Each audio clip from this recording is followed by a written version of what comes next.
entertain a motion to approve the minutes. I second it. All in favor? Aye. Fantastic. Okay, motion carries. Okay, and then last time, I went back and watched the meeting, and we had some visitors last time, and there were often times during the meeting that we couldn't hear what was being said at the table because the visitors were, I guess, carrying on in the background. So I want to make sure tonight, if we have any visitors, that we address any. It was overwhelming on the video. It really was. I sat there and I was like, I can't hear what's going on at the table. I couldn't hear Bob speaking because it was the microphones. There's two big ones pick up right here and right here, everything in the room. So just remember, everything we say is recorded and will be on video for the future to look at and critique. So tonight we're going to pick up where we left off with that. I think we call it map C or map 3 for the record. And I brought back in one of our little drawing maps, and I redrew what we have up there. So tonight, any changes that we have when we start looking at this map will be map number 4 moving forward. So it's just so we kind of have a change history, and we're able to kind of keep and look. And I also sent out a 34-step guide on how I spent like 3 hours going through that. And I'm not sure if anyone's done it or if anyone's been successful, but I'm still waiting on an email back. I did see that it was 34 steps. so what I did is, as I did the step, I wrote the instruction, and so it took a while, but I think I received my email back in about 45 minutes. Oh, wow. So it didn't really take that long, and it once you kind of get in there and see it, you can really recreate what we're looking at with our little C map really well. And I actually did that. I created another map. I have it rolled up right here, where we kind of talked about everything where we're at, and then I made that the rubric or scorecard, thanks to the great David Koch right here. And we have our rubric. So when I started looking at our rubric, I started grading our own map that we created, and so that's where I came up with my map that I'll show later. Is I kind of cleaned up some areas that I felt like were, we always kind of talk about the little middle finger or whatever was sticking up down there.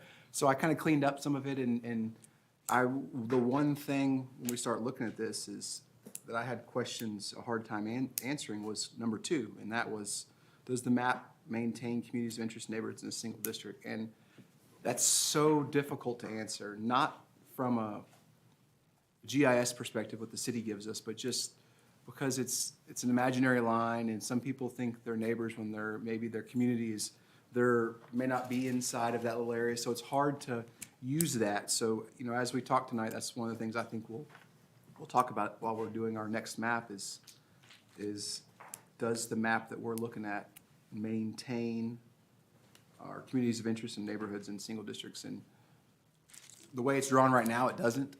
The way we are sitting today, it doesn't. So we'll just kind of handle that as we go. And if anyone's got any questions of me, of the group, we'll go from there. But this is where we're starting. We're starting on where we left off last time, which is the map that you see up there right now.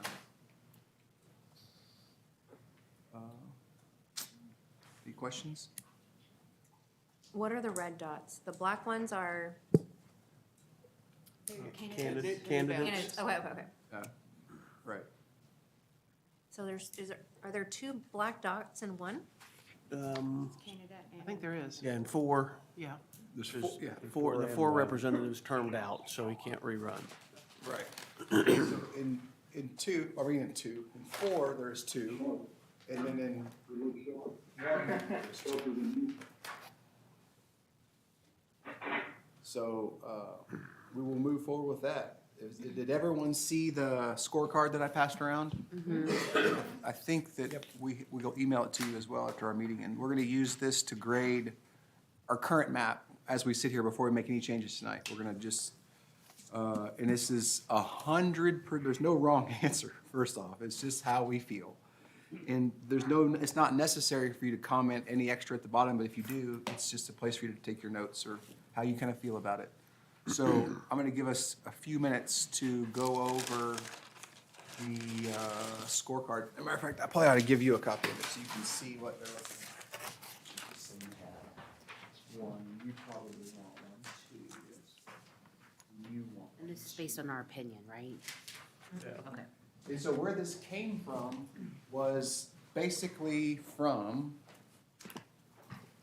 our resolution 2021-166 that the council put together, and they outlined basically 11 things for the committee or commission to be cognizant of. While not all of them are, you can't do all of them, and they note that in here. But if anyone has any questions as to where the scorecard came from, it's basically verbatim from the resolution. So what I'm gonna do is give us a few minutes, just kind of sit there. Go ahead. So has Bob looked at this, and have you looked at it to confirm that we meet, that it covers any legal or case law? I just copied it straight from here. I really did. I mean, obviously I didn't, some of these are very, very long. As I kind of went down the list, I just checked them off. But it really is just, I mean, for instance, if you look at number one in the resolution says easily identifiable geographic boundaries should be followed. Our number one is, does the map have easily identifiable geographic boundaries? It's pretty self-explanatory. And then number two, I'll go down the list. We'll read them just to make sure everyone's all on the same page. Number two in the resolution says communities of interest should be maintained in a single district and attempts should be made to avoid splitting neighborhoods.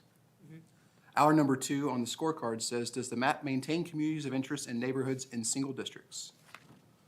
And number three in the resolution says council member districts should be composed of whole voting precincts provided. However, when foregoing is not possible or practical, districts should be drawn considering county election precincts. Our number three says, does the map utilize districts composed of whole voting precincts? Number four in the resolution says avoid splitting census blocks unless necessary. Our number four says, does the map split census blocks? Number five in the resolution says, while recognizing existing council boundaries will need to be altered to reflect new population distribution in the city, any districting plan should be based on the existing districts. Our number five says, does the map reflect new population distribution based on the existing districts? Number six in the resolution states, districts must be configured so that they are relatively equal in total population according to the 2020 federal census. In no event should the total population deviation between the largest and smallest districts exceed 10% as compared to the ideal precinct size. Our number six says, does the map have total district population deviation of 10% or less when compared to the ideal size? Number seven in the resolution states, the district should be compact and composed of contiguous territory. Compactness may be contain a functional as well as geographical dimension. Number seven on the scorecard states, does the map utilize compact districts composed of contiguous territory? Number eight on the resolution states, consideration may be given to the preservation of incumbent constituency relations by recognition of the residents of incumbents and their history in representing certain areas. Number eight on our scorecard says, does the map preserve incumbent constituency and potential candidate relations? Okay, and number nine says the plan should be narrowly tailored to avoid racial gerrymandering in violation of Shaw versus Reno. Number nine, is the map narrowly tailored to avoid racial gerrymandering? Number 10, the plan should not fragment a geographically compact minority community or pack minority voters in the presence of polarized voting or otherwise discriminate against protected groups so as to create a liability under the Voting Rights Act. Our number 10 says, does the map fragment geographically compact minority community or pack minority voters? And last but not least, number 11 in the resolution says, any plan shall comply with the criteria set forth in section 7.10 of the city charter to the extent that any irreconcilable conflict between the criteria set forth in this resolution and section 7.10 of the city charter, the provisions of the city charter shall prevail. I said number 11, does this map comply with the criteria set forth in section 7.10 of the city charter? So obviously there's two of these that I would say number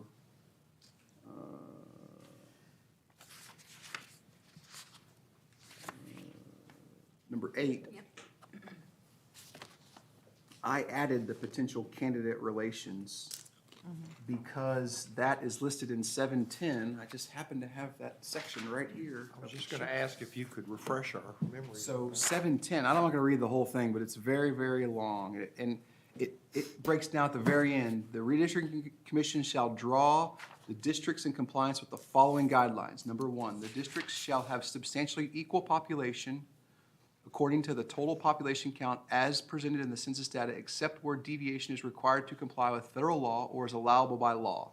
That's number 1. Number 2 is, in addition to the requirements of federal law, there should be no discrimination on the basis of race, color, or membership in a language minority group, and the voting strength of racial, ethnic, and language minorities in the district shall not be diluted to deprive minority voters of equal opportunity to elect a candidate of their choice.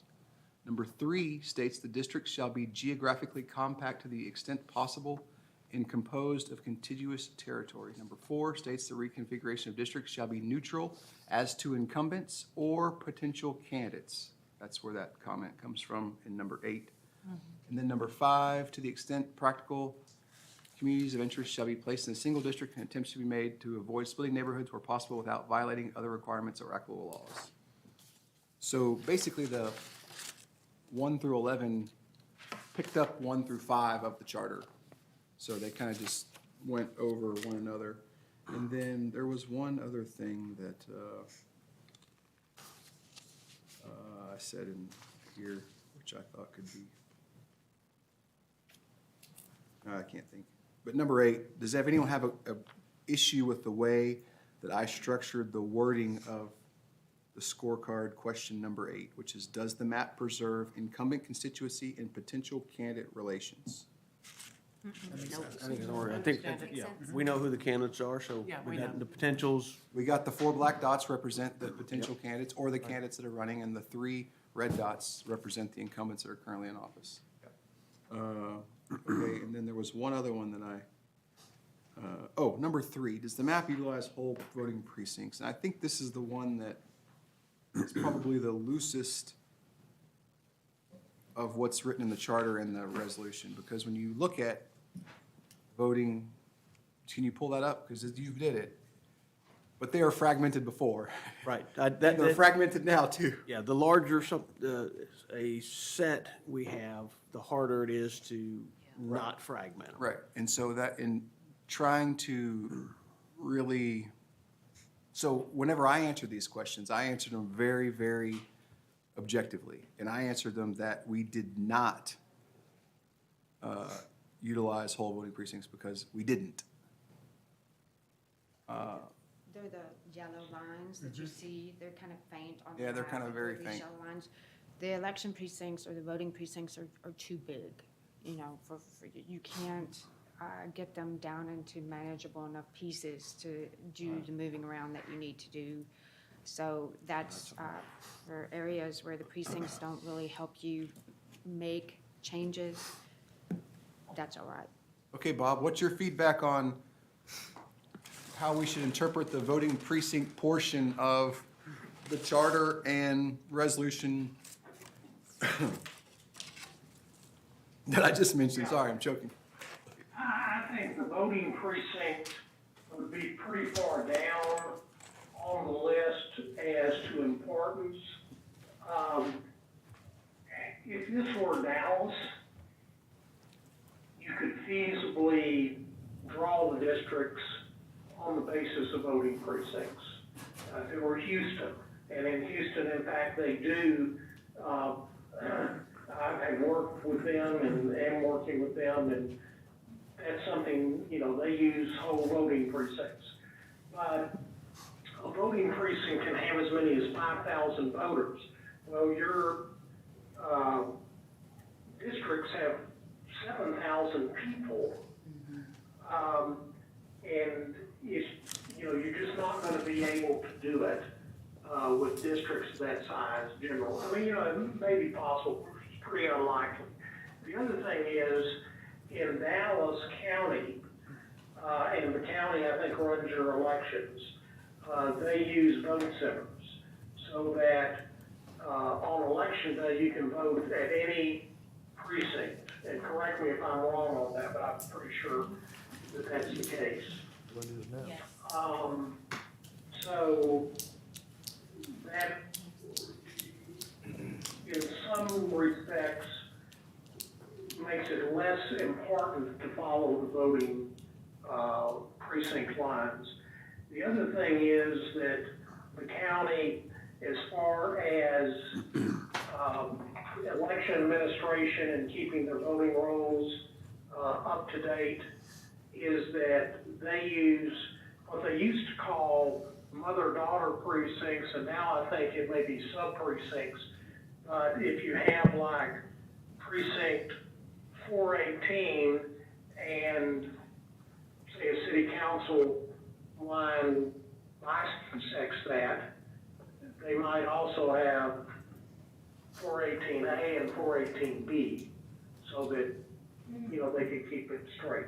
So bottom line, of all those things, I think voting precincts would be the least important. Okay, perfect, thank you. So in looking back at, I'm just gonna use my scorecard for example. The only question I hadn't answered was number 2, and that's, does the map maintain communities of interest in neighborhoods in a single district? And that's what I wanted to discuss tonight with everyone, is how this map stacks up to that requirement of the charter and scorecard and resolution. So I'll take anyone's feedback. We have a map that overlays, I think she's gonna put up there, do you have a map of what we kind of generically, the city calls neighborhoods, right? I think this is older, perhaps. It is. It's maybe from the late 80s or early 90s. I think. I'm just, Because there's no, if you look Okay, at, I got you. why I would say that is because there's nothing outside of anything that we zoned past 2000. So that would be kind of where my ideological idea comes from, because there's nothing there's no Cambridge Crossing, there's nothing up there that we would have zoned even back to 2000. Go ahead. So I know it's obvious, but it needs to be stated. Criteria 2 and criteria 8, right? They're in direct contradiction with each other, because over in the far end of District 1, carving out a little bit of a neighborhood for a candidate definitely splits a neighborhood in the district. But, it's just, we're gonna have to weigh out Right. the criteria. Right, and I would say that is noted as guideline number 4 in the charter, and it's noted as guideline number 8 in the resolution, but that resolution does not say anything with regards to candidates, just mentions incumbents. And so that gives us this, we have to work through this and figure out what. so, I know in previous meetings, we talked a little bit about this and about that little finger that goes in, or, because we need to keep that in that district or whatever. And I think we also said that, but even though it's putting in a different district, it's still in that neighborhood. And so, I mean, because of population changes and everything, sometimes those lines move or blur some, and I Right, think that and happens. the feedback I have for this is that currently in our neighborhood, if you cross Brookhaven, you're in a different district. But they're still in our neighborhood, and they still come to our neighborhood parties, and we still hang out, and we're not, because one votes for District 5 and one votes for District 2 doesn't change that they're not neighbors or not friends. It's in that imaginary line, and I think that is the hardest thing for us to really weigh here, is how important is that imaginary line. That's what I say is maybe we look at these and kind of rate them in terms of priority. We already say 3 is a low priority. I kind of think 2 would be a low priority. If we're having to compare, say, 2 to 8 or 2 to 9. So maybe the way we can figure out how to rank these is know that there's 5 guidelines listed in the charter, but then the 11th guideline in the resolution is the charter. Just refer to the charter. So if you were to, I'm not sure that we could, and you drew this up, right, Kevin? This resolution came, y'all, they didn't give you this in like a, Actually, Oh, was- Bob wrote it. okay, so Bob, this We didn't, reviewed it, but Bob wrote it. so Bob, if I'm not, I'm just gonna ask, were these given to you in a ranked form, or these just the guidelines and you just put them in this is how they all fell out? No, they are not in a ranked form. Okay, fair enough. In fact, if I were ranking them, number 1 and number 2 would be equal population and compliance with the Voting Rights Act. And everything else is less important than those 2. So 6, So number 6 is like 1 or 2. 6 and 9. And then five, Well, five, legally, five. you're gonna have to do. So 5 and 6 are kind of hand in glove, aren't they? Right, so 5 states that the map reflect new population distribution based on the existing districts. That would be, That's, to me, that sounds like they're equaling out the sizes. right, but then, number 10 in the resolution states, the plan should not fragment a geographically compact minority community or pack minority voters in the presence of a polarized voting or otherwise discriminate against protected groups so as to create a liability under the Voting Act. So that would be, Right, that's number 10 on our that's list. from section 2 Right, of the Voting Rights Act. Bob, I just wanted to let you know that I sent you an email with that list, if you want to pull it up while oh you're yeah, going to it. that'd be good for you to pull up what I'm reading from, Bob. Okay, And Bob, maybe you can give us some clarification on 10, and when you've got it up, maybe it'll make a little more sense. I mean,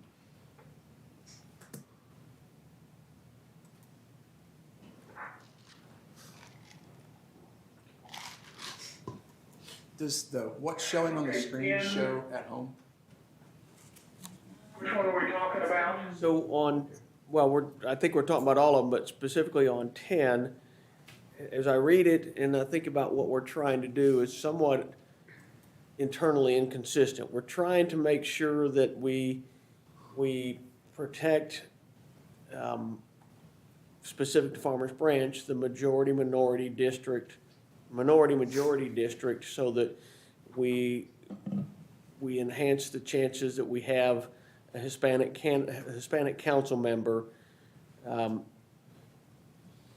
But we're also trying to avoid the packing of minorities so that we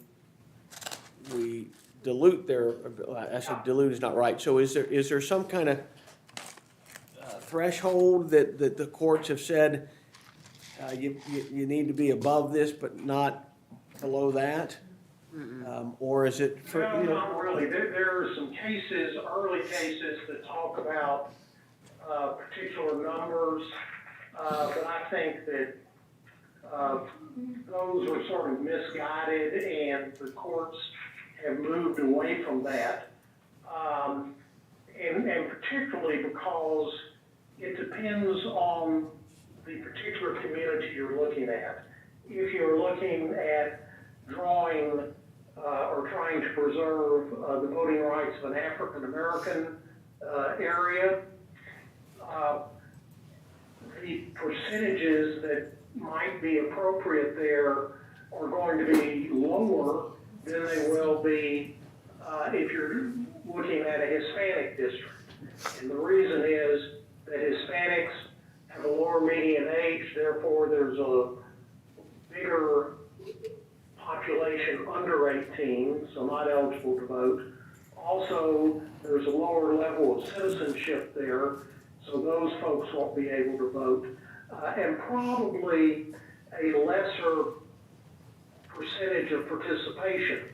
So District 1 that you have in this map, I think will meet the criteria.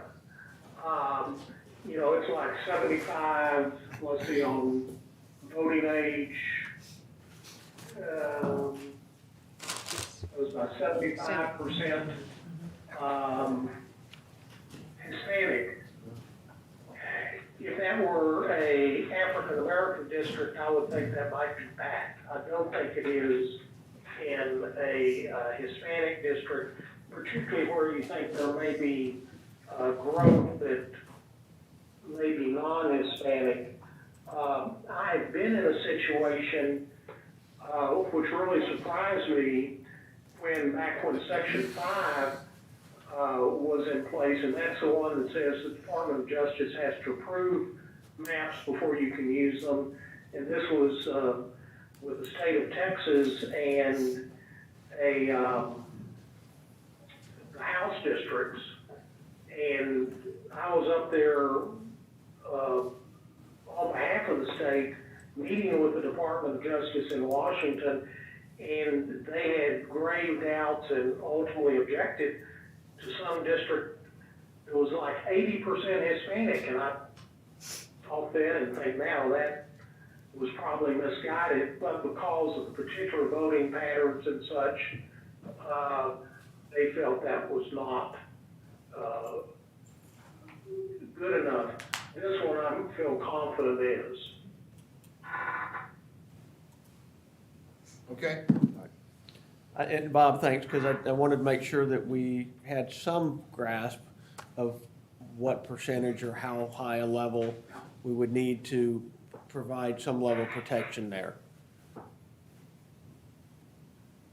Okay, so in looking back at our scorecard, like I tried to give these like numeric values, and because as our group puts them together and we rate a map, it could give a value as that map could show on to council. Hey, this map was a 68, this map was a 74, this map was this, and that will help them see what it grades against on the rubric or on our scorecard. So I couldn't do that. I've thought about this way too much. The first thing, when I read these first couple of questions, I said, why are these yes or no? Why aren't they 1 through 5 or something like that? Because maybe, does this map maintain, and I think, yeah. I don't know if that's yes or So no. if I you- think maybe it's a I may 3 mark or Strongly agree, whatever. strongly you know? disagree, somewhat agree. Right, and so let's just say we use But I'm that. not sure if that's. Let's just say we use that metric of the, I guess it's 0 through 5, where you either disagree all the way to strongly agree, whatever, we all get the same surveys, okay, whatever, we would use that. And then that could be, as the group graded a map, that could be used to assign a numeric value to it. We can kind of, I guess that works, that works Well, for me. whatever I thought it was, Delia might have, she might be on the other end of the spectrum, or maybe the same as me, or we don't know, but at least you could get, then you could Consensus? aggregate those No, skills. it's not consensus, it's more or less it scores them. It gives, Yeah. it provides a value to the council, so they can say, hey, they just gave us these 3 maps. We don't know which one's the most important or which one scores high. So this way, we have a value. They end up with an inherent value at the end. I was thinking if you were to score it like 1 to 5, if a lot, say 2, then we can just tweak that little. If we were to do it like district, like we're good on these districts, Right. but Well, not on, I don't know if that's making it So, too hard. well, but- as we continue forward, let's just say this becomes our base map that we all unanimously agreed on. We're just tweaking. The map I tweaked of this just tweaks. It's streets here and streets there. And the only reason why I did that is for number 1, identifying geographical boundaries, as well as the, we talk about looking at it as you zoom out at the 30,000-foot level and you look at the map, how pretty does it look? And not that even has a value to it, but it can hold an unspoken value. You know, when residents or people look at it, they think, oh, they kind of did their job, it looks good. And it But, reduces the scrutiny. But, Because you know, if you have somebody else looking and you see all like the different fragments of areas, kind of like that Houston map that we were shown at the very beginning, you know, if you have something that looks a little bit more Swiss cheese map. plausible, it really reduces the level of scrutiny that other people, Picking and choosing who goes right, where. the Houston map looked like a Doppler radar. It Right. looked like a hailstorm. It really did. So, you know, when I start looking at this, I just start hyper focusing on just where the interaction between multiple districts are. And that's where I start just changing here and there and just trying to make, so obviously I've got another one out, but we may not deviate from here, but you may, as we're looking at this, we may drag a line here or drag a line there and all like that better than where we are, or make a couple changes.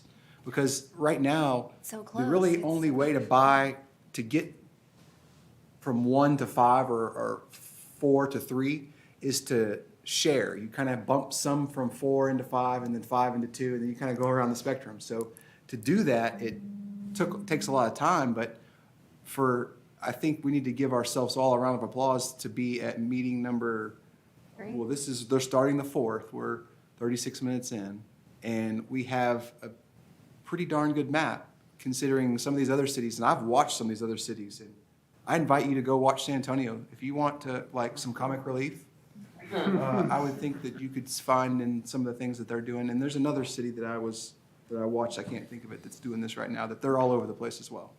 So, so but can, you got too much time on your hands. I'm trying to do this right. So in order to do this right, like when I was Takes on a lot of council, it time. takes a lot of time. It's not just reading the packet the day you get it on council, it's reading it for the week you get it. It's putting 30 hours into the packet before you even get to the meeting, which could be another 8 or 10 hours. So that's the whole reason why.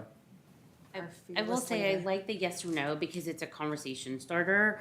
If the group is saying, like, if the majority says no to something, then we know that we need to really focus on that. If the majority if everybody says yes, we've achieved that goal, then fine, we move on to the next part. Instead of maybe, like, is it majority 2s, is it majority 4, like, because then what's the threshold? The only problem with that idea is the council's not expecting one map, first off. They're gonna expect multiple maps. Sure. And so from multiple maps, they're gonna wanna know which one do we like and which one do we not, what are the 3 options and how do they rank? Good, better, and best kind of thing. Sure. So for us to do that, we need to be able to rank them, and yes and no's don't rank them. Well, right, but that's why I said it's a conversation If yes was starter. attributed a number 1 and no was a 0, we would still get to a ranking, not as diverse as you would 1 through 5. If there are ones that are polarized with the binary yes, no, maybe those are ones Mm-hmm, that we either like or try and determine. Okay, right? so then you with can that- come up with that number. with This is that- our first map, there may be Right. others, right? But that's how you then are able to withstand scrutiny, how you came up with that. Right, I agree with that. So maybe, like I said, let's spend a couple minutes and let's everyone grade our map. Look at our map that we got. This is called in like terminology, this is map C, correct, Sherry? We lost Bob. Oh, this is map, we'll pause for a minute. This is map C though, right? Is it C or Yeah. That was That was 3. 4. No, we're on Either 3 or Letters. 6. letters, we're not on numbers. 3, I thought it 4. was 3. I think This it is- was 3A or B or something like that. C-Vap comes out in April?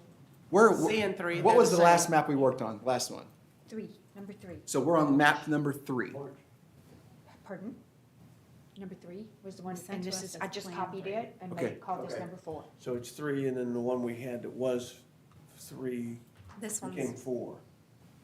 this one Which is is this 4. one? 4 is just basically a copy of 3.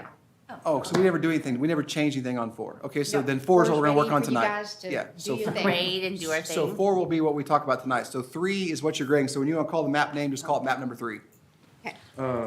Sherry? How much does C-Vap factor into what we're doing? That's Bob's question. Bob? He's not on. not on We there. lost him. Oh, there he is. Oh, there he is. He's there. So Bob, how much does C-Vap factor into Please turn on his our districting? You know, that's something that can be, important and, you know, but it's important pretty much only in seeing if that Hispanic district, it can be effective. Okay. And you're pretty sure this one can because it's been effective at a lower No, that's not me, okay. level of VAP Three, than this 3.6. gets. Okay. And we get C-Vap sometime this month? C-Vap data? I'm not asking if he can still see the map when he's done talking. Time frame on that. What's the question? What's the time frame? When in March do we get C-Vap? Can Bob see the map? When does it come out? The new CVAP file comes out March 17th, Okay. but it'll take a little bit of time to get it all processed and prepared. What is C-Vap? Citizen voting age population. So Oh. that's the one where we want to make sure that there's adequate number Right. of voting.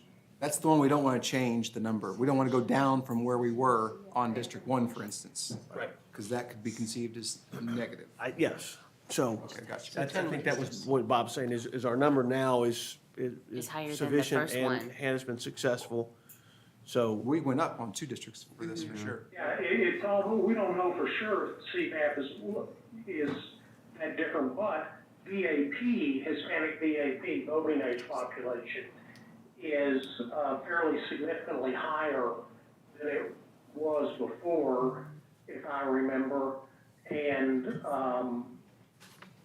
so Well, I just happen to have that right here. CVAP is almost certainly higher than it was before. okay, all right, I just want to make sure that we didn't, that there wasn't a significant metric that we were not addressing yet that could change everything, and it sounds like not.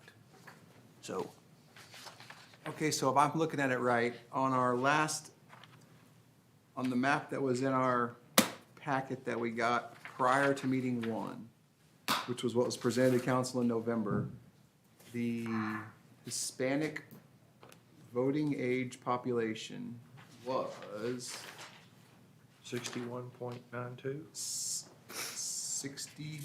61.92. Is that correct? Yes, that is correct. Thank you, Michael. And now we're at 75.80? Oh, no, we're, yeah. 75.80, yeah. 75.80. And we, on District 2, we were at 43.52, and now we are at 51.35. So that's 2, what you would be considered positive changes, perceived positive change for those demographics, correct? Okay, perfect. Yeah. Let's finish our scorecard and we'll go from there. So this is map 4 or C? 3. 3. Okay. That's my Yes. fault, I'm sorry.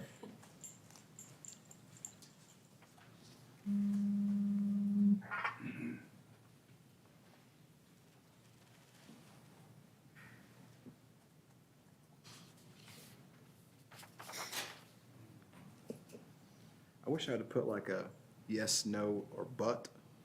No, if explained. Yeah. Well, that's why I was thinking 0 to 5, like Yeah. she said. I think we'll get there. I think we'll probably, some of them we'll all agree on, and then the ones we don't, we'll have to rank, I agree. you know. and Or so- we can I was just thinking this was consider like it like, for a if- basis, like if you think for if this it's meeting. in 0 to 5, you think it's 3 or higher, then you put yes, and if you, maybe that's too simplified, I don't know. If it's less than 3, you put no, I don't know. I think at the end of the day, we as a group need to be able to provide a good, better, and best. And we need to be able to articulate as to why they are good, better, and best. And that's Yep. why we were selected to do what we're doing right here. Well, I would agree with you, the statements you made.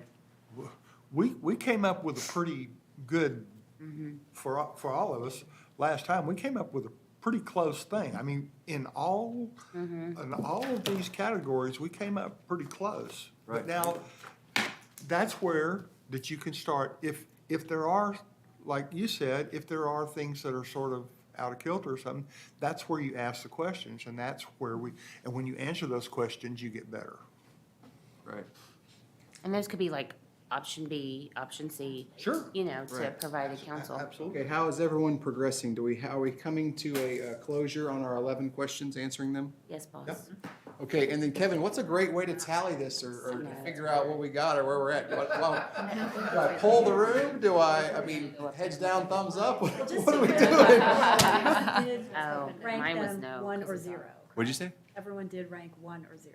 Well, I just did yes or Yes no. or no. Yes or no? So maybe on each one, So you whoever- ask on number one, how many yeses, how many noes? And go from there. I'm not sure how that helps us, but. Well, we know if Wait, it's a wait. conversation piece that We we know need if that to- question Yeah, is, exactly. that's it. So we, we're unanimous. Yeah, I guess if there's a significant disparity between yes and no, or even if you're halvesies, you're close to tying, maybe that's an issue you all need to talk. We didn't Drop say the to use war, so- halvesies, so. Yeah, no, we're, for all intents and purposes, we're yes or no right now. Because, No, if because you, anyone used I mean, halvesies, that's obviously, wrong. ideally, you want to be as close to unanimity on Right. the thought process on what you're deciding as possible. You may not be unanimous on every point, Sure. but just like, ranking any other thing that's gonna have different criteria, personally, we're gonna have, each of us may have a different emphasis on certain criteria than others. So, and we'll vote it differently, but I think overall, collectively, you can get there by, look and see Okay. where you're on the majority of each. So here's what we're gonna do. I'm gonna ask the question, and I'm gonna tally right here on my little fun piece of paper of the yeses and the nos, okay? I'm gonna do it by a show of hands. Number one, does the map easily have identifiably, let me start all over. Does the map have easily identifiable geographic boundaries? Yes. I'm gonna ask you to raise your hand if you believe this is yes. Okay, We did it. so does this mean everyone just voted? So do I have 10 yeses? Yeah. Whoa, wow, Good. wow. Here we go. Okay, This is a great group. Or is it just number one? I know. well, that's just number one, Michael. Let's not Now, if this ends up Half being glass full. the ninth least important factor, it's not. Right. Okay, so on number two, does the map maintain communities of interest and neighborhoods in single districts? I would like a show of hands for yes. So I have 4 yeses. I'd like a show of hands of no. I have 6 no's. Well, mostly, I would say yes, I know, but I there, said there, mostly. yeah, because there are parts that would be no. Okay, so I didn't go because I'm not a voter, but if I was to vote, I voted no. Because it doesn't, just as the current map divides neighborhoods, this map divides neighborhoods. So if I'm gonna answer that honestly, then it's no, but I'm looking at that as that may be the least important thing we're here to do, is to make sure our map because if we're gonna make this number one priority, then we're really gonna mess up like, the city charter and, gerrymandering and all these other things that we really need to pay attention to. So that's why, just thinking out loud, that may not be that bad. So number 3, does the map utilize districts composed of whole voting precincts? This should be really pretty easy. Yes or no? All of my yeses, please raise your hand. I thought it was a yes, but I really need to see. Like, I don't know. I literally said yes, and then I was like, So well. let's go I back don't to know. the map that shows the orange lines. Oh, Let me with show you no- what the precincts Yeah, look like. yeah, yeah. With no, and no map underneath it, no streets underneath it. That was Game Time Decision X. Oh, so it would not, Let me yeah. turn off the box. Or she's gonna turn it off and this is, Yeah, Clean up the map. okay, those are our districts with no precincts. Now, there are the Oh, Okay, precincts. and I'm gonna select them so you can kind of see them. I'm gonna move across the map and I'm gonna make them, turn them yellow, Okay, Okay. perfect. okay? so we're crossing over, That's a yeah. voting precinct. That's a voting Okay, precinct, so okay. now I know. No. That's a voting precinct. Okay, that did a good job there. Pretty good there. Okay, don't touch 5 They did ever. there, good there. That's a voting Oh, precinct. no. messed up that one. Never mind.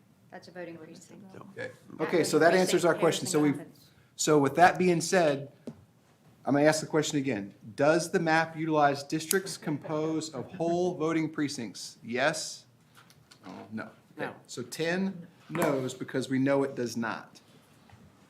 Okay. So number can I ask a question? Yes, sir. So will the voting precincts be redone That's a county thing, and I don't think they do, they don't change them. with every change? It's above our They pay don't, Got it. because of how you can vote at any. of how their original system is set up. Are voting precincts done on try to equal population by the county? No, the voting Right. precincts, they have to be Harris under County. 5,000 voters or Right. less. 5,000? And it's So, voting. all right, so they could change, but not as dramatically as what we're looking at here. Right. So- And if we were to just take and draw just the voting precincts, I think I did that on the map, and I think the map is like 49% out of deviation. Like, it doesn't work. It does, I mean, it just didn't work. Okay, so now we're gonna go on to number 4. Does the map split census blocks? Yes, please raise your hand. I'm gonna say yes, because we don't know this, do we? We do. We do, we know. Yeah, it does. We do. We tried to cheat As a matter of fact, with this software, we can't split one. Yeah. We really can't. I mean, it doesn't split now. Since you weren't here, the way to split one is to submit a request prior to the next census, and then they'll split the block then, but it doesn't do anything for us now. That's something we Okay, addressed so then last number 4, those who say no, do we split census blocks? Okay, we have 10 people that said no? Oh, yeah, we have said that. Sorry. Oh, okay, I'm just making I thought we sure. moved to the next one, yes. Okay, I thought you were number, asking if we should split them. oh, no, okay, so here's number 5. Does the map reflect new population distribution based on the existing districts? All those in favor of yes? Oh, I said no, because we don't, I mean, I thought that was the. We took into consideration the, what is it, the But west there's more side? people on the west side. Oh, than- okay. Well, I well think then. it's the growth from last census to this census, so we're. What this basically means is we're not using 2010 data to make this map. Basically, we're using 2020 data to draw our new maps, hence we're not at 5,100 anymore, we're at 7,100 now. Okay, then yes. So that's basically, so we have 10 yeses there? Yep. Okay, number 6, does the map have total district population deviation of 10% or less when compared to the ideal size? The ideal size, if you pull that block down, is 7154, and our total deviation is 2.818. Yeah. So, you agree with that? Yes. Does everyone agree with that? I was saying yes. Okay, perfect. And then no's are 0. Okay, number 7, does the map utilize compact districts composed of contiguous territory? That seems like That's a we trick question. we don't have any districts that are like, it would be like us having a segment of 1 in the middle of 2 with nothing around it. That's what Oh, it okay. means. Got it. I That's was the like- contiguous part. Okay. Yeah, I'd say yes on the contiguous, the compact is kind of mostly, but So if not. you hit the isn't there a compactness test that you can run? You can hit the button that runs a There compact, are compactness measures, yes. does it, do There, you? there are multiple compactness tests that you can run. Right, and I've run it on this map and it Your passes. deviation is But that low. if, for then. instance, if you were gonna check, hold a minute. Well, Bob, define compactness, just so we know. I don't find them that helpful. So we check for, Because it depends on which one you run as to whether it says something is compact or not. Right, What are the different factors of And compactness? it's all going to be determined too by the compactness of the city limits. So Right. Bob, just for clarity, what is your definition of compactness? Well, the lawyers, like the obscenity, that I think it was Justice Stewart that said You know it when you see it. back in the sixties or so, you know it when you see it. It's something that is not bizarrely shaped, it's not super elongated. Many of the compactness scores deal with how likely it is that it would fit within a circle and pretty much fill up the circle or a square. So, these, if you look at District 1, for example, it's pretty compact. It has that little place that deviates down that picks up the candidate. But other than that, Actually, we remedied You know, that. it's very regularly shaped, it's fairly small, in area. So that's certainly compact. If you remember back to those, maps, in the initial assessment where we show the 12th Congressional District of North Carolina or the 29th Congressional District of Texas in Harris County, those are not at all compact. Okay, Oh, yeah, the Doppler map that we had earlier. Okay. Would you consider District 5 to pass that same test? Bob, the question was, would you consider 5 passing the compactness test? You know, obviously it's not perfectly compact, but it has that little stair step, that in large part is governed by the fact that the census blocks Right. have that shape and population requires it. So I would consider it compact, you know, because you just have to understand that you're not going to all things that are perfectly compact. If you were looking at one of those states, for example, that are square, as you have like Colorado and Wyoming. Utah and so forth, that, you know, you could divide those into 4 and have 4 squares inside them, those would be perfectly compact. That's not gonna happen here.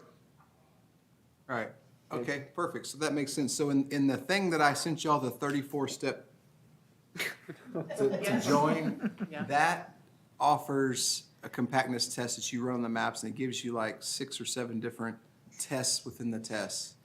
And it rates each one of them. You know, it talks about the perimeter, polygon tests, Groffman, Schwartz, all these different things that I don't know what they mean, but that passes for all of them. So with that being said, it does Open them up. it does pass the test, but again, you don't have to trust. It's up to you. Remember, like, this is your vote when it comes to, do you feel like it does? I get when you say that, but we have to weigh that. So let's just say we lop that off and add it over, then all of a sudden we've messed up our population, so it's like, well, we just can't do that. And we tried that. We all tried that the other day. We really kind of I tried brought the, the extra one because. He was just sitting there, I was like, I have to bring one of each. so that's fine. We're divvying up cookies for those who can't see. Well, and I think that if you, like the 3 and 5, you know, that little shoe thing, like the L foot, if you cut that down, then you give more population to 3 and then less in 5. And it probably changes a little bit of the deviation. Oh, let's just put it this way. When we did this last time, we can go over this again once we score and go to our next map. But I gotta tell you, that's the biggest issue is in taking into the size of the census blocks around the councilwoman in District 3, it really is difficult to, that block, that's the long block right there, has got like 500 or 600 people, that one block, straight down, bottom, down, down, down. Yeah. The first block in the, oh, I gotta walk up there. We'll point Purple for, one? Give me some of those on. Very bottom purple. Okay, this one right here. This has got like 500 or 600 people in it. Maybe more than that. That's weird. And it's one block. Oh, it doesn't. Those are the There's new the ones. apartments that are right here. I need to try those. Well, it's a screwy census block. It This goes, one I'm right gonna here. bring it, but I thought. So there's 360, so when you try to buy 360 out of something else. Thank you. You're in a spot where you really can't. You can't buy them, and then if we scroll back out a little bit, the one that was brought up earlier, no, out of the way. Kind of center us a little. This block right here, one with 157 in it, this is the one that. Oh, that you'd love funky to one. just draw a line right in the middle, but you can't because it's got Ridge Oak Way over here, and it's got Myra Lane over here, and they're not even connected. Templeton and the church and the bridge split them in half, so, but they're all connected, so it's one of those things that, you know, the next group in 8 years may want to separate that, but there's no It's not right now. So to buy though, when I say buy, you have to give and take. And so that's why we got to this plan. Plan works very, very well. That's, What don't we like about this? so we're going through our scorecard. Oh, right, So what we need to do is go back to number 7 and let's answer, I want to see the yeses. Does this map utilize compact districts composed of contiguous territory? All in favor of yes, please raise your hand. I don't know. Yeah, I mean, with the jig. Yes or no? I don't know, I would change it, I would say no, but That's fine. it's an acceptable no. It's, That's fair. That's a we're fair here, statement. so I need to know Fair. the yeses so I can count them. That's fair. And I think if it's a serious, like if it's a big concern, we should ask her to change the line so that we can look at the so that it can help all of us. Basis. Right, okay, so. It's not a big concern, it's just, there's some little jig jags. It's like Sure, the neighborhood's gotcha, being split. gotcha. It's just like a- It's like Okay. the old map now, right, that has that one. Okay, so I got the answer to that. So we had 8 yeses, and how many nos did we have? 3, 2. You said yes? Yes. Okay, so we have 2, so 8 and 2. Okay, let's go to number 9. Is the map narrowly tailored to avoid racial gerrymandering? What happened to 8? Did you skip 8? Debate. No, I thought I just did 8. Oh, okay, I apologize. Nope, let's go back. Yeah, the other 8. My brain's already ready. We need some cookies. He's ready to present. Can't have those. Thanks for throwing his face. They're so gross, they're so gross. Number 8, does the map preserve incumbent constituency and potential candidate relations? All in favor of yes? Yes. Okay, so that's They're too hard to say no one of those. Just kidding. and then no's were 0. Please. Number 9 now, is the map narrowly tailored to avoid racial gerrymandering? Does anyone need to have that defined by Bob as to what that is? Or if we're doing that or if we're not doing that with this map? Yeah, just for fun. Okay, Bob, we would like to have that answered. Right, what that is, the court would ask, did you look at traditional districting principles like compactness, following identifiable boundaries, things like that? And so that it's not just that you are trying to draw a minority district or considering just race. And where you do, is that something that's necessary to comply with the Voting Rights Act? And here, we think it is because the court has told us in the past that we need to do that. And so the issue would end up being with number 1, but I think court would be very hard pressed to find that is not a narrowly tailored district, where we have a former district court opinion saying that there is potential or was a violation of Section 2. We're trying to cure that. We did it in a very compact way. Didn't do things like those maps that you've seen for North Carolina, Harris County, so forth.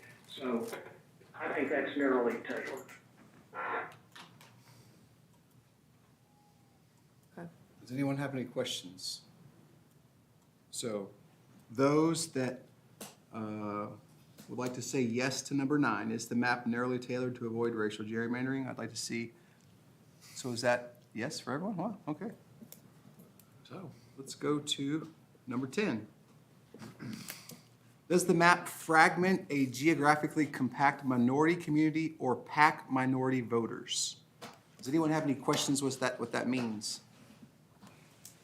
I have a question. Bob, at one point you had said pack minority voters in the presence of a racially polarized voting situation. And I think that that's important language that we need to consider. Am I right in picking up on that?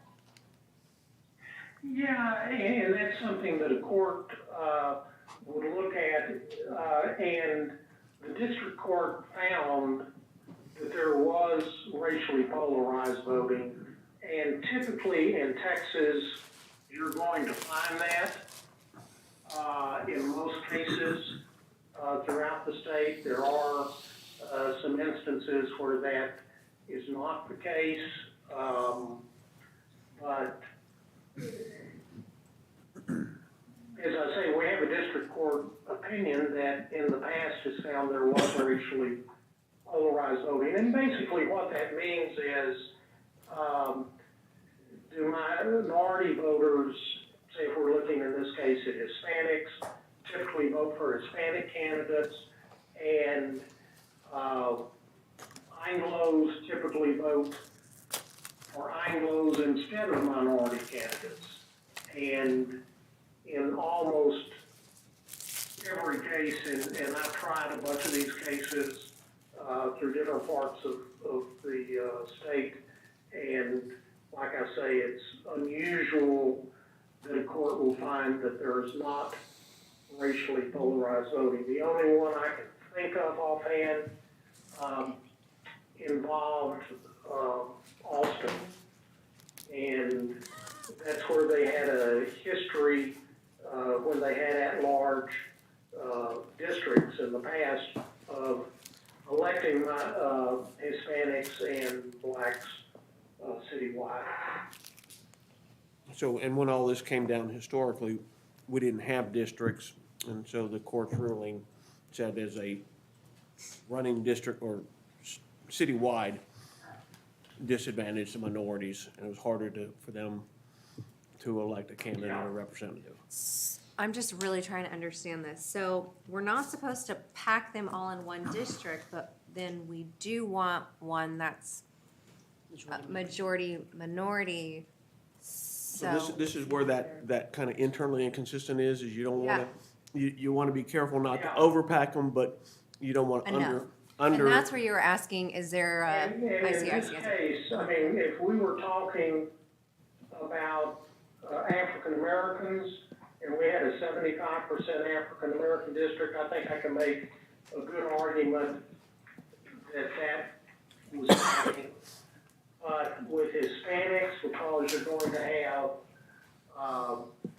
lower citizenship, less of a history of high turnout and such, a 75% district is not likely to be determined to be backed. Okay, And you don't want to get, you know, you might say, well, if we made it less than 75, we can make two, make them both 60. You don't want to get into the situation of, you know, where you have a district and then maybe you don't have any. And as an example of that, if you look at the city council districts in Dallas, after the 2010 census, the committee there pushed for drawing 5 Hispanic districts. I thought, and others thought, that was cutting the pie too thin. And the city council ended up drawing 4 predominantly Hispanic districts, not as many as the committee wanted.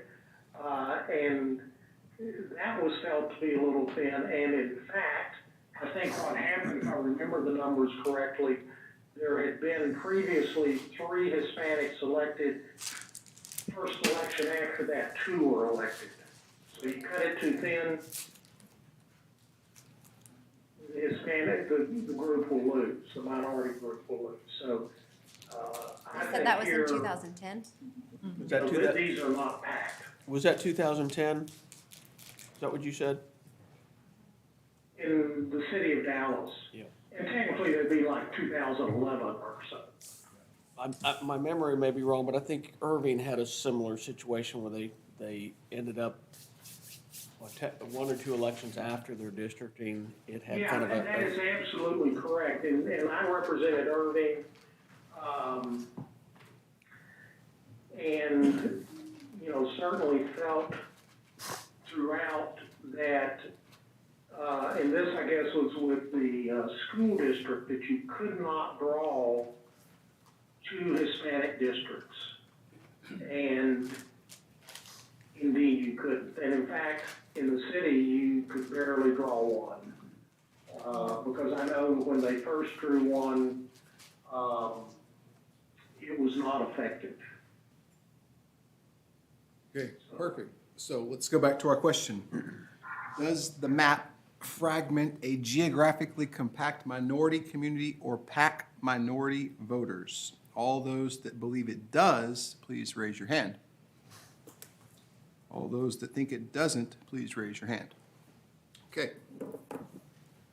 And finally, does the map comply with the criteria set forth in section 7.10 of the city charter? Those that believe it does, please raise your hand. So we got 10. Those that do not, don't exist. Okay. So if I look at what we just did, the only two things that had any dissension or disagreement was number 2 and number 7. So number 2 and number 7 are going to be the two questions that we work through, and those are going to be the two questions that rank our maps that we come up with. There's really the only way to rank them because everyone else said yes. So I think we can start to focus on question number 2, which is, does the map maintain communities of interest in neighborhoods in single districts? And so we had 4 people that said yes and 6 that said no. But when we look at this question, we have to take into context the imaginary line that makes a neighborhood that we may see up here or may know exists. If we try to follow that, we're gonna put everything else like out of whack. The only thing that comes to mind is the school districts, right? Because there's some part of Farmers Branch that's in DISD and some that's in CFB. So we This does cover zero, that pretty. this is zero, nothing changes with the school district, so No, everything. I know that, but that might matter to some people What do you mean? in terms of the question of the communities of interest. Like, if one street's being cut, and I don't know, I'm just saying, if one street's being cut and it's DISD kids on one side of the street and CFB kids on the other side of the street, that might matter to those families. But even though that's the way it is already? Is it? Yes. Is it, it's not, school districts weren't considered So- in the original drawings? Not at all. So if you look at it, That, by the way, doesn't make that right. Johnson's Outpost, or I guess that's a neighborhood that's Right south of Longmead, DISD, this is all DISD, this little bit, and then this section is DISD. So here, you're not gonna split any Sure. streets in half. Here, Templeton Trail is a dividing line. There's only one street that has houses facing it, or one section of it, and that's all in DISD already. So I don't think, I mean, what you're saying is dividing like this would not separate a DISD family from another DISD family. We're, As it is. yeah, the way the streets are configured Uh-huh. and where the houses face, Uh-huh. we don't have that problem. Okay. I mean, I don't know where DISD starts and where it doesn't. That's why I was just saying, like, does that matter to people? Because like someone had mentioned like Farmers Branch Lane, that is a neighborhood for people and that mattered to whoever was I mentioning it brought that that up no. at the district, school districts, because I, no, she brought up about the people on the street facing one another voting for someone else. And I said, well, that already happens in my neighborhood. We already face someone that we don't vote for the same person. And that happens in a lot of other places. They just don't think about it because they're still neighbors. They Sure, still go sure, do barbecues together. They still have their Well, that's Christmas gifts exchanges, but they vote for different Sure. people. So ranking, I think that one would be pretty low anyways. I agree, but we'll get to that in a second. But when I was just talking to so that's the only question aside from number 7 that we had any dissension or disagreement on, and that was 4 people felt that it does, and 6 felt like it did not. And if I was to vote, I would say it does not, because our current map does not.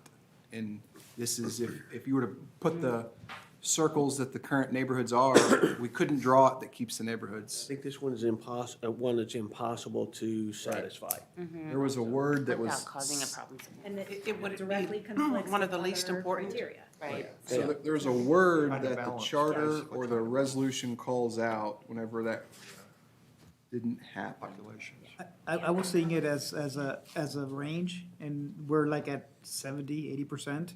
So I was seeing it as a yes because we're at 80%. 80 is still passing. That's the way I was seeing it. Right, yeah, I think, C's I get think the, degrees. Yeah. Yes, exactly. I hear that all the time, because I want A's. My wife's in the medical field, so D's get doctorate degrees, so just know that. So with that being said, the word that I look at in the charter is to the extent practicable. Practical. and it's not practical. It's not practicable. To communities of interest shall be placed in a single district, and attempts should be made to avoid splitting neighborhoods where possible without violating other requirements of other applicable laws. Well, right there, we would not be our deviation would put us in violation. So the word practicable, which I don't know if I've heard before. I want to Google that and make I sure know. that's spelled right, because I think it should be just practical. Yeah. Practicable. Practicable. And I don't know why they use that, but that's the one you I need it in a- see I need it in in a a lot of sentence. cases and Legal. statutes and stuff. Okay, so practicable. I learn something new every day. New word. So number 2, even though we disagreed amongst the group, it's not practicable to change the map to, and I'm not even saying that we don't maintain communities of interest. I'm just saying that we have neighborhoods that are divided. That's right. Community of interest, I believe we did a very good job of maintaining communities of interest. Matter of fact, we far exceeded what was done before because 5 unites a neighborhood of interest that was divided between 2 and 5 previously. And 2 is a great example of east of Dennis, north and south of Valwood, Topaz, Cameo, all those were District 2. And now those are all united in District 2 instead of being in District 2 and District 1. Because right now they're divided in District 1 and District 2. Yes, sir. My wife and I were looking at this yesterday, and, when my folks moved out here in 1960, we lived on Green Acres, which is right along here somewhere. You can't see the street on this map, but, I mean, we for sure thought that we were in this community. Right. But we know that there's at least one, can't think of the word I'm trying to use, reason, because we've got a council member there, and we got a candidate there as well. So we knew because of the voting blocks or census blocks, that we had to include, and because of the population totals, we had to include this area in 4 and not include it in 5, or at least that's what I remember. So I'm just saying that I grew up in that area, and that's. Right, and in working those numbers right there, one of those areas is a really weird block. It goes all the way up to Tanglewood and all the way over to Castleton and all the way, right there it is, click that one. Yeah, that's it. That one could be broken into 3 places and make it more applicable to the neighborhoods. And a lot of these blocks, the way they're drawn, are neighborhood breakers. They just cut them in half. So that right there, that block forces that whole area really to be into 4, because what that does is you've got Golfing Green and Braemar and Tanglewood that have lent itself for the beginning of time to be part of that area, but they're not going to not celebrate, their neighborhood parties or National Night Out. They're not going to not do that because they're in a different district now. And that's what I want to make sure everyone realized, because when we all came in here, they were like, oh, these neighborhoods have to be here, we got to have all this land, and those are really the irrelevant things. The irrelevant things is we make the numbers right for the voting age population. So in doing this, there are some, if we could remember to suggest a handful of census blocks be divided, I would love to see us offer that up. It's going to be subject to many councils past to do something about it, but it would not hurt to have some divided up. And as we see development continue on the east side, we have very large census blocks over there that are empty right now, but they are getting ready to be full of apartments and full of voters and whatnot. And so that would be a especially around Blue Lake. There's 900 apartments there. There's another 400 coming online. Where's Blue Lake? It's the circle right below the number You know 4. where you know where Luby's is? Yeah. Yeah. Little lake right It's by just Luby's. west of Luby's. Oh, wow. Yeah, right there by the college. So, that will be great for, for commissions in the district or in the future. Oh, my brain's not Deep working. breath. Well, who sets those census blocks? Isn't that the federal government that sets those census blocks? Bob, who decides or draws census blocks? Well, ultimately, the Census Bureau does, but the city submits information to them that helps them in that regard. You give them that. And as a practical matter, some of them are almost certainly going to be drawn in a particular way because, it will generally conform to a block and where the streets are. So in that weird one that you looked at, my guess is there are probably not any internal streets in there. Sherry probably has a better idea than I do on some of that. No, there are places to draw that and to change that for sure, because those boundaries are streets. And so you would just use the street as the boundary. And just as they do over in Councilwoman Rotana's district, they use the center of the street as the boundary of the block. It encompasses a house facing one street, an easement, and a house facing another street with them in the middle. So you could do the same thing in those areas. I'm not sure how and why it got that, but there's nothing that says we can't recommend a handful of census blocks that would be fantastic to divide. I mean, especially the one down there at Ridge Oak Way and Myra. That's a fantastic one to separate. But so moving forward, Yeah, but they're not gonna do it for 10 years. right? They're not going to do it until the run up to the next census. So in 6 years or 8 years. That could be our project after we get a good map. Yeah. Or to Break up. gift to the next council or group in 10 years. Yeah, is- we'll give that gift later. So in talking about, I forgot where we were. What were we? Number 2. Yeah, we're on Still on number neighborhoods 2. and- So like I was talking about, so we maintained the community, I think we improved the communities of interest. So if I was to split that question into 2 pieces, I would vote yes, that we maintained or we improved the communities of interest, and it's impossible or not practicable to To improve, yeah, the neighborhood. to maintain neighborhoods into single districts.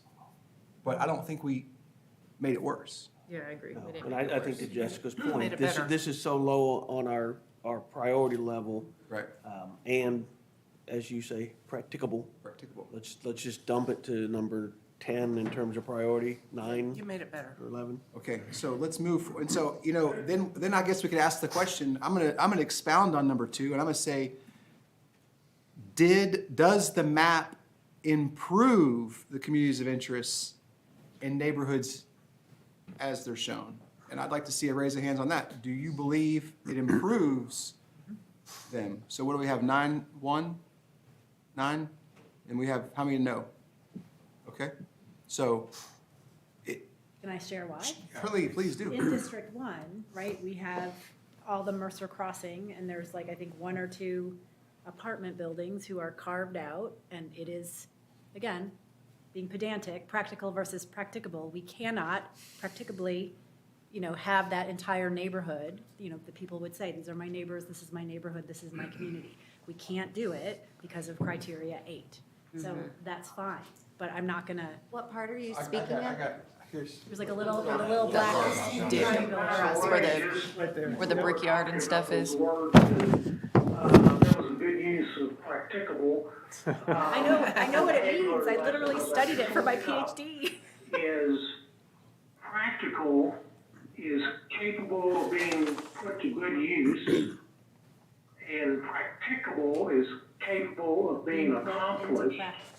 So one word difference would be practical is useful, practicable is And we feasible. cannot, because we have to consider candidates and incumbents. So that's fine. You had former mayor on our There's a street. way to help her, but there's a census block that's gonna mess things up. I'm about to show it to you.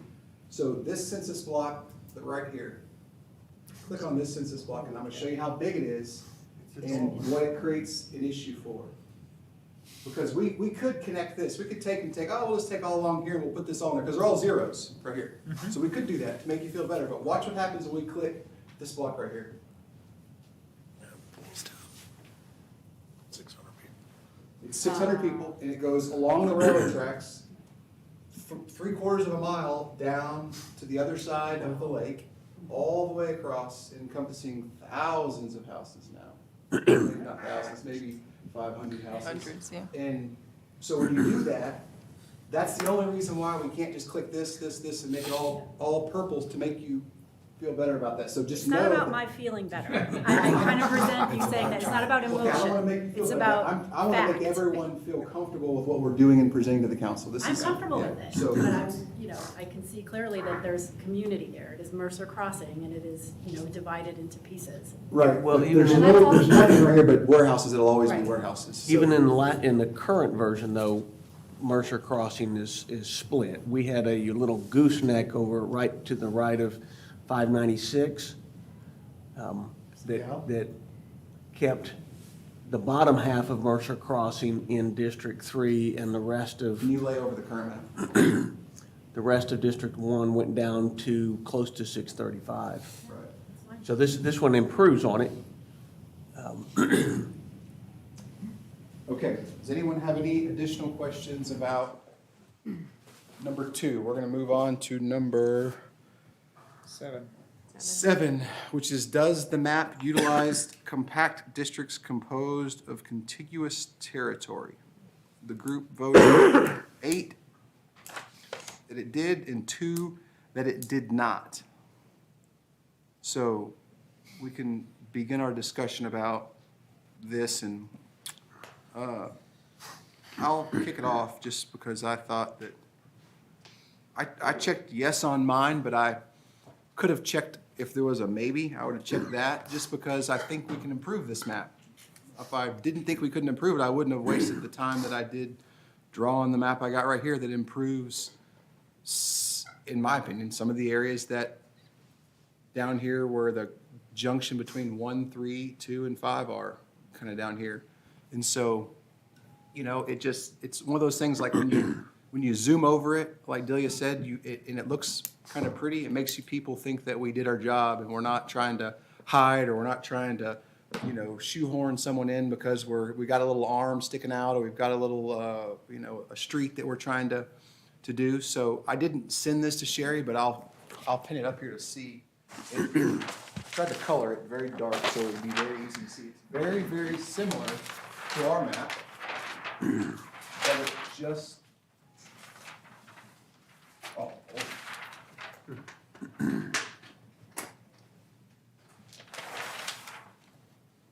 you look down here, I changed this area up to make it look a little bit like, got rid of the thumb and elf whatnot, foot. and we got a little beak up here. It just kind of goes both ways. So the numbers are overlaid on here, and I have to go look what the deviation was. I think it was 2.1 or 1.9 or whatnot. So the numbers can be, we can, like I said, if we want to improve this and we want to continue what we were asked to do, let's give them the best plan. Do we want to settle with this one, or do we want to continue moving forward? So this is just conversation to continue, but it can, change. It can look a little different. And actually, this one encompassed the Villa Creek apartments down here. Instead of giving you this little shoehorn guy right here, it cut it off right here, which was one of the kind of things I felt better about this map, is it was more concise and more concentric, to say. So that's just food for thought. Bronson, do we want to save this and maybe create this? If we're done answering the question of contiguous territory, or do we want to use the contiguous territory question to start map number 4, which is what we need to do tonight. We need to come up with map 4 and we need to save so we can continue our process. it's up to y'all. What does the group want to do? That really sounds like a good plan. I think that's a good starting point. So Bronx, just a Four. quick question on your map there. So you took out 4 or 500 from the tip of the Elf's toe from 5, and you put it in 3. Did you take anything out of 3 to? Okay, so the numbers that are on here, District 1 shows 7125, District 2, 7240, District 3, 7202, District 4, 7249, District 1, 7145. Now, I have to go pull it up to tell you what that deviation is, but All right, so what is 3 again? I'm just looking at the 7202. 7202 is 3 here. What do we 7202. have 3 on here? 7236. Okay, so in my, I didn't, when you started talking about just improving things, I tried to look at here, and I tried to look here, because that's where I didn't feel it just didn't. The finger. Okay, so all right, so it looks like if you took some out of District 3, it had to be where that finger is. Right, so So- what I gave is I gave here and here into District 1, and then took, You went down. all the way down with So District you 3. went, you went all the way to right here. Right, Okay. right. All right, With District 2. Yeah, there you go. I went right there with District 2, and then I gave all of this to 3, because that's the Villa Creek Apartments. And also, I feel like that was the district that we reached the farthest on. It's not the geographically biggest perimeter, but it has the biggest, one of the tests talks about area, farthest areas away, and that was one of them. Yeah, that's like one side of the city. all the But way to this the other. one right here had the greatest. This was the Myra, this is where the hospital is, all the way over to here. That's the greatest distance. But the way that block is drawn, we can't really change that. is there any way to show how many apartment addresses or voters there are versus single family in each of the I districts? have multifamily. So explain to me what we're looking for there in that. Well, just that in most elections, the apartment occupants typically don't vote nearly as high a rate as single family. And the only time it gets close to comparison or equals in a presidential election. So I just wondered if you're grossly lopsided in 3 and 4, is there disproportionate representation 2 out of 3 years or 2 out of 3 elections? Well, there's 0 apartments in District 2. Right now as it's drawn, and right now as it's the way we have it drawn. And it's almost impossible, short of putting Cooks Creek and Ventana in 2, and Villa Marquis, it's almost impossible to get something in 2. But I'm just curious, if it's grossly out of whack, and I guess 2 is gonna be out of whack with 3 and 4, and maybe there's just nothing we can do about it. Did you want her to draw that so everybody can? Oh, hang on one second. I'm trying to grasp the relevancy of it. I get what you're saying and I understand that, but what happens is we can't control where they are already. I mean, especially with what's going on over here. 10 years ago, we would have never thought that we would have had what we have out there now, which is fantastic. But look what's happening now on the east side. We've got owners that own industrial warehouses since the 70s are taking those warehouses and scraping them to the ground and putting multifamily there. I would have never, ever, as a planning commissioner or a council member, thought that would have ever gone down. And that just shows you what the market's looking for is that. Go ahead, Michael. I saw that on the east side over there, years ago, when I had responsibility of finding space for the company I worked for, warehouse space. The problem was, all the new warehouse space, and everybody was looking, had 32-foot clear ceilings, okay? And all that stuff over there is like 20-foot clear, 18-foot clear. It's just not usable. And I said to myself, and this has been maybe 20 years ago now, I said, this has got to go away. 'cause That's it's in not usable. 2011, we started looking at the east side for future conversion to mixed use, office, retail, and Okay, so then let's explain this guy. This was Class A office that surrounded this. that wasn't Class A, that was Class C. It was built, this is Class A, this is the FBI's in this building, and then this other building is, that was all built together. Now, whether what it is now, but it was taken to the ground, it had, and they are now our apartments there. So I look at it as, it's really hard to say what's gonna happen. I think what I'm asking is, I think we drop it, because there's just no way we're gonna be able to take into consideration how to draw the maps and try to even out so that District 1 or District 4's representative, except in presidential years, really is gonna have voters supporting him that are single family, if that makes sense. But we're not gonna be able to, we can't address it, so Because it's not on the census, right? it's not on the census, it's not part of any of the legal It's not a protected factors. class. So, from a practical matter, if you want a perfect world, this is trying to get perfect, but we can't get perfect. So we're not letting perfect be the evil of the good. Okay, so then maybe what we'll do is I'll tell her where to change so we can see what happens to our map, and we'll start this as the beginning of number 4, and then we can make changes as the group Were you to. wanting to split up the apartments? I'm just trying to understand what you're. That's effectively what I was thinking. Yeah. Oh, okay. Would it be Some in possible each. I see. so that they're more evenly, in more districts, but I don't think we could really do it. And beyond, do justice to the other real critical factors that.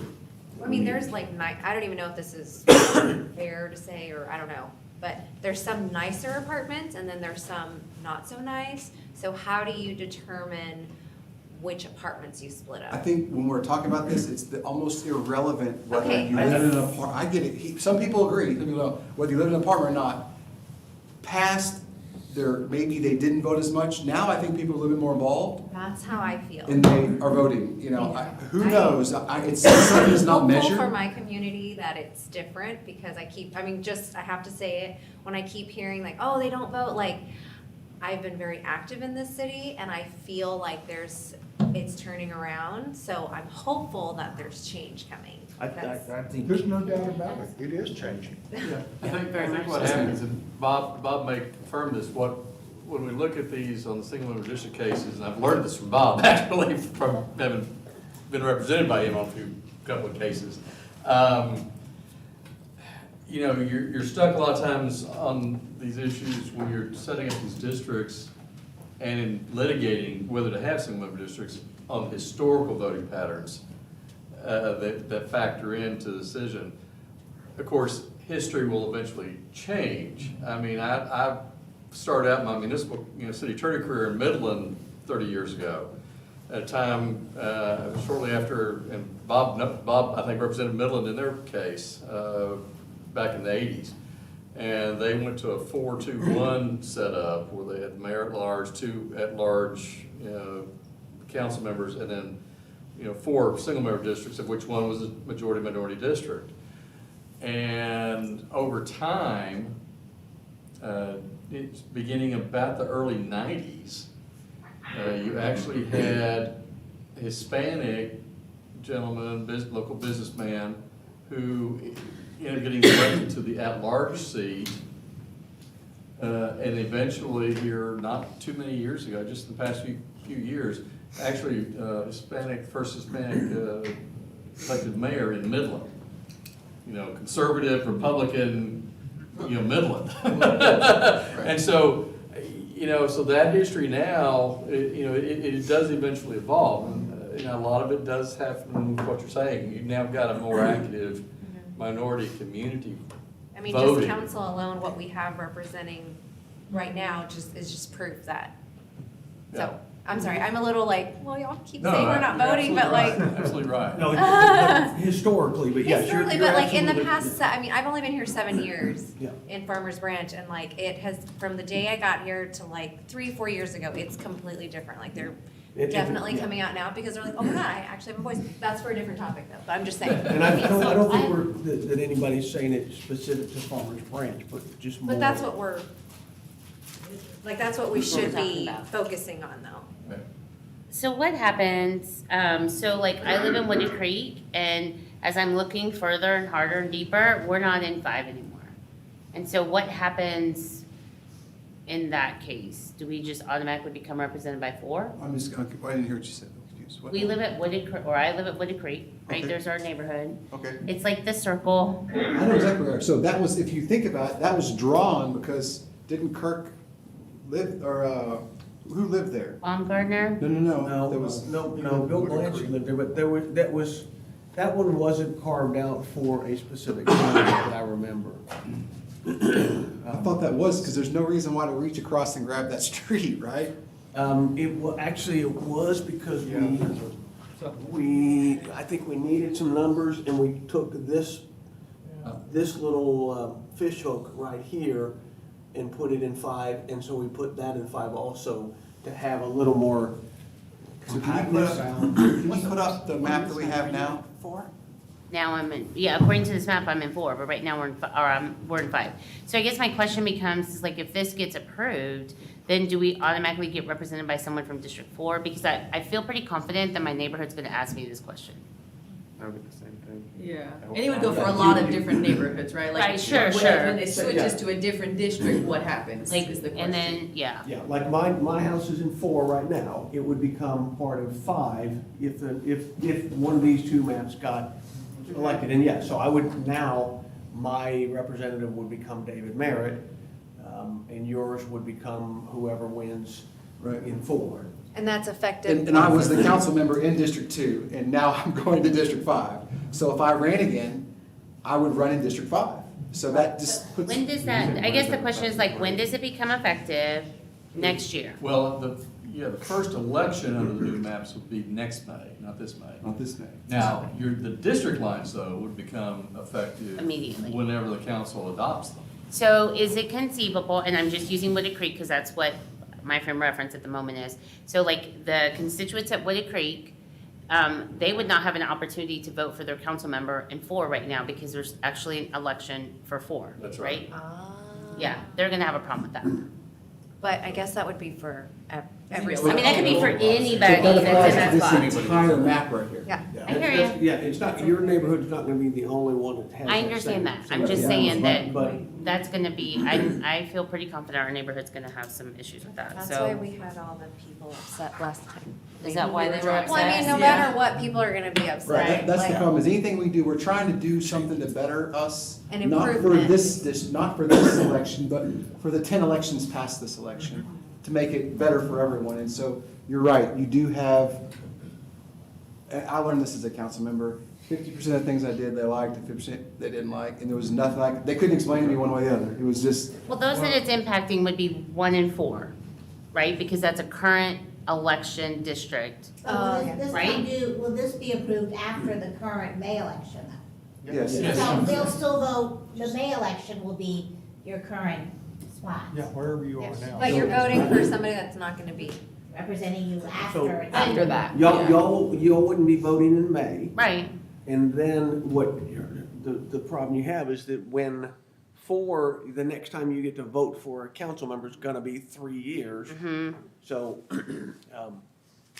Would be different. Yeah, there's really, So you make a vote for one person and then No way to- immediately gets. There's no way to make to complete, unless you just were making no changes, Yeah. and that's not feasible because again, We're 30. 10 years ago, 12 years ago, keep in mind, everything west of, 35 was largely, you had a handful of apartments planned, but it was all office, office, retail, commercial.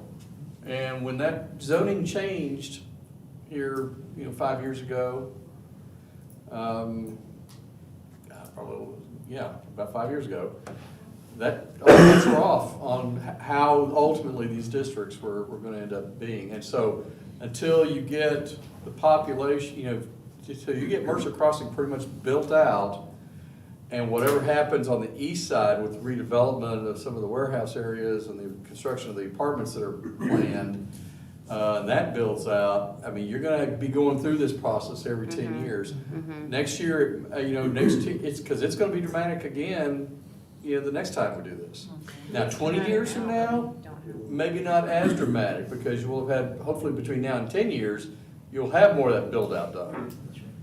Right, so I guess, and let me try to say if I can say it in a more of a piecemeal way. So, and I'm not saying that, like, kibosh the whole thing. I'm just, my point is that you're moving folks from a district that does not even have an active election going on into a district where they are forced to have to, they would not have had a vote in the district that they're in. And so you're taking the people's right to choose away.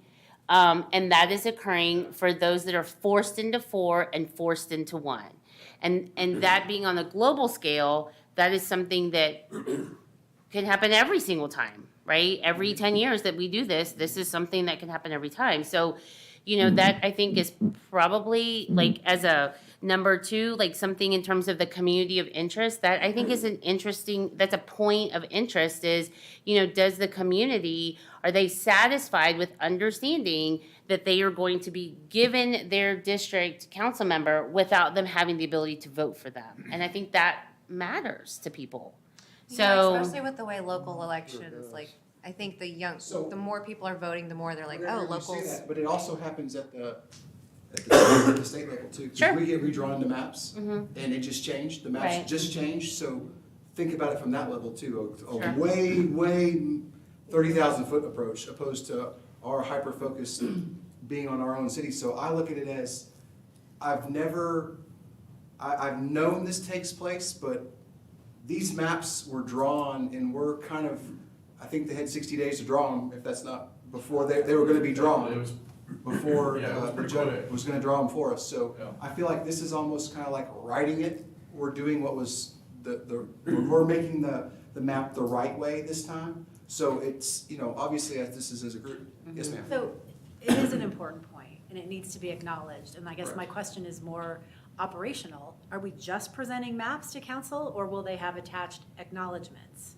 notes Well- from these discussions? Because the minutes don't have anything. Right, well, so the great part about this, I'm gonna present. So as this group's represented, I'm gonna present, and I'm gonna take as much time as I can, because I know they hate listening. Sometimes we can get stuck up there listening to them just go on and go on and go on. Well, I'm gonna deliver great stuff. And I wanna make sure they understand the implications of what we're doing and what all this time that we spent. That's why I'm like so impassioned about this, because I feel like we're here to fix what is not representative of Farmers Branch right now. And so this is our chance to fix it. And so when we fix it, we're gonna give them the best one, the one that we all really, really feel the best about. And we're all gonna input into what the words that I, you know, share with them. And then the same thing goes with our better version, the same thing goes with our best version. So it's not like we're gonna do this and we're gonna just all go on. We're gonna all work together on the presentation as well. And I would hope that everyone's there as a show of support during the presentation as well. Because this is something that, you know, we're the first people to do this. You know, this was done previously by the council members that were in place, and they had like less than 60 days to do it. So this is an opportunity, we're taking 6 months to do it, and we're gonna do it right. We're really gonna do it right, so. We're gonna do it as well as humanly possible, knowing that it's impossible to Be perfect. avoid some of these consequences. Hard, yeah. Yeah. at least you're not redrawing elementary school. At least in CFB, you can go anywhere. well, and I think that's a point, I mean, it needs to be acknowledged, right? Like, I think someone who, Councilman Merritt trusted me to be part of this commission, I think it's important that I go back and tell him, like, this is a real reality that can happen so that the constituents within our neighborhood or those that would be moving to District 4 start to know that and start to understand. I mean, to me, it would be, if we're supposed to be transparent, it's completely contrary to being transparent if we just don't tell people that this is a possibility. And my neighborhood cares, Maybe other neighborhoods don't, but I can tell you Wooded Creek cares. What is their Yeah, I was objection? gonna say, I agree, but it's. What is their objection would be to? I don't think it has anything to do with David versus whoever it is that's on board. I'm just asking. I think that because you're taking somebody's right to vote away. And they have to wait for 3 years for a council member that they wanted to say in, right? So it might be the same person overall, but I think that there's a difference between you telling somebody that they have a say in who they get versus being like, here you go, so you got. So would it I be think best to for them to read- know ahead of time, like, hey, it's moving, start Right, doing that- your due diligence and, Right, well, they Like- won't have the ability to vote in for anyway. But I think it's important to have the conversation of this matter, like, this is what is a reality, and that should be for anybody. Like, I'm not just talking about Wooded Creek, like, because it just dawned on me, and I'm sorry, I'm the slow person today. It just dawned on me that every 10 years, this is a real reality for people in districts, that they get pushed into another district. There could be an election, and then they're no longer represented by the person that they voted for, and then are represented by somebody they don't even know. But do you have a solution? That's the problem. is I'm we not don't- we talking don't- about we can't- solution, Yeah, but I'm not saying that, but what I am saying is that, because that is a reality that's gonna happen, I think it's incumbent, at least upon me, to report that to my council members, so that we can have those discussions in our neighborhood, because I think the members of the community want to know. yeah, I don't think there's anything that prevents any of us. I think you're from misunderstanding what I'm saying. I'm not saying change the map. I'm not I'm saying misunderstanding that anything. as a conversation, communities need to know that this is what can happen, and that they just need to prepare themselves for that. And what I'm saying is any one of us can go out to a community and say, hey, be aware, this is a potential for this map. And I don't think anybody would want to say, we shouldn't do that.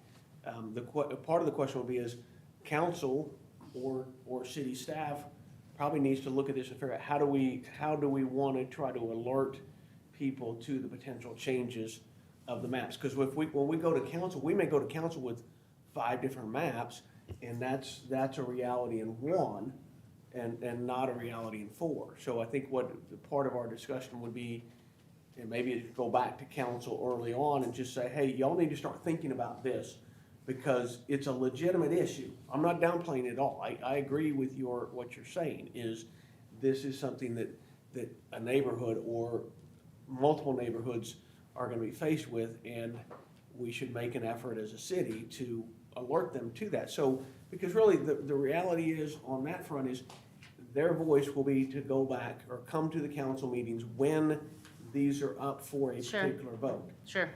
They technically could come to this meeting, but I don't think this meeting's the type that's set up to allow them to have a public say. I could be wrong, but we don't have public comments for this type of meeting. So they will, the council will, and then I want to say something else. So the council will have public hearing at the time this is adopted. This will be a public, session. So first and foremost, you said something about or the city or the council's taking the right to vote. First and foremost, we're not doing that. We're reassigning the person's God-given right to vote.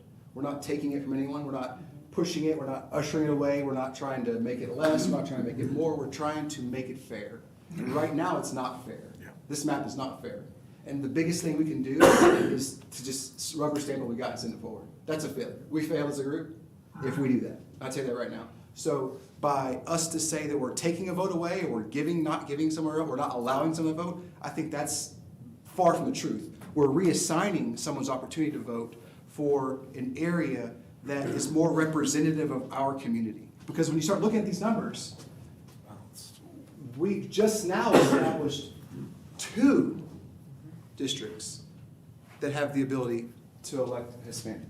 2. Right now, we had 1. I think the number was 69 or 65. I forget, I have it. 61.92. 61.92 is where we are. So we've made a significant change in District 1's ability, or to be represented by the people that live there. And so that's what this is about. This is about drawing maps that are really representative of the communities and the neighborhoods we're living in. But we're not taking anyone's right to vote, or we're not allowing someone to vote. I think that's really, really the wrong approach. I just wholeheartedly disagree with that. We're allowed to disagree. That's what we do. Sure. We're allowed to, but we're just reassigning that. And I'm not trying to downplay. This is very, very important. But this already happens every 2 years on the state level. And it's happened through Farmers Branch. The line has come through Farmers Branch, where we're not voting for the same state representative that our neighbor across the street has. And that's just, it comes and goes. So with that being said, I don't want us to feel like we created something that isn't already something that happens. It's the way this map is drawn. You brought up specifically Wooded Creek. You're exactly right. This election cycle would be electing a District 4 council representative. And also, if this map would be the one that got selected by council, that would be the new district for you. So hence, the next time you would have an election would be 36 months from this May. But that doesn't take your right to vote. That didn't not allow you to vote. That didn't not allow anyone in your neighborhood the right to vote. You But still you all. would agree, they wouldn't be able to vote for their District Lost 4. opportunity. It's a lost opportunity. That's probably a better word to say. I'm not saying it's wrong. I'm not Right. saying that anybody here is doing anything intentionally or maliciously. I'm just saying that, to me, the way to resolve that conflict is to start communicating with the neighborhoods that it will impact. Right. This is going to impact you. Meet your current council member, like bridge that as I think opposed that's a great to. opportunity. And then Nancy has a question that she would like, I'd like to have a comment Comment, rather than go a ahead. question. And I've listened very carefully to your comments, and I know that at the time that these districts were identified, I believe David was on council at that point and very instrumental in making these original designations. You go back to me, back in the dark ages when serving on council, everyone was at large. And so we all chose as a whole city who was going to serve as our council members. So it's not right or wrong on anything. It's a different way of doing things, but going strictly to us as grassroots. This particular task that we are working on right now, and I know for myself, I feel certain in listening to everyone, it's all of our first time, sans David, in working with anything on redistricting or having an impact on our city and delineating lines. But we have an opportunity that each of our voting districts, current, you have at least 2 representatives. And in some cases, I am an alternate, but we have alternates as well as voting members. And I'm rather looking at this from the bottom side, let's look at from the top on the positives, that people and who in each of our districts have a representative direct other than just their council member, but a representative or representatives to come in and help make this decision for the good of your entire district, or the good of our city. And I think if we look at this as a great opportunity for growth and for representation with our city, and making sure that we all have that opportunity for comment and input. And then it goes to our elected decision makers to make the final decision that comes out of our recommendations.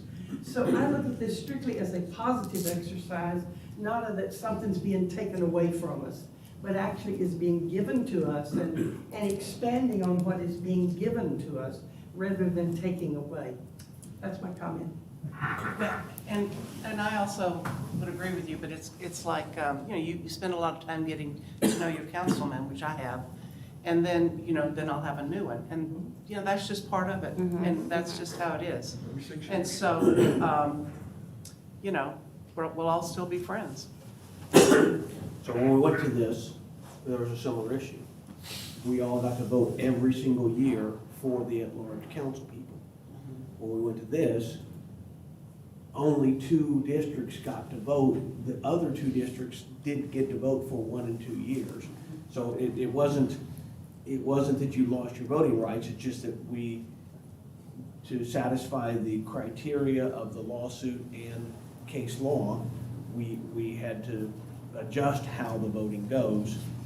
So it may be that district, Wooded Creek, now I don't remember which districts went first, second, and third, but it may be that Wooded Creek got to vote first, and then the other districts that weren't in 5 had to wait a year and 2 years to vote. But I think that we could go back and look at it, but regardless of who went first, second, and third, you had a similar impact or similar scenario. And it didn't end up being, my recollection is there wasn't a big outcry about it, because we realized that under the constraints that we have, under the guidance from the Voting Rights Act and the case law, there are going to be required modifications that will affect certain voting patterns or voting times.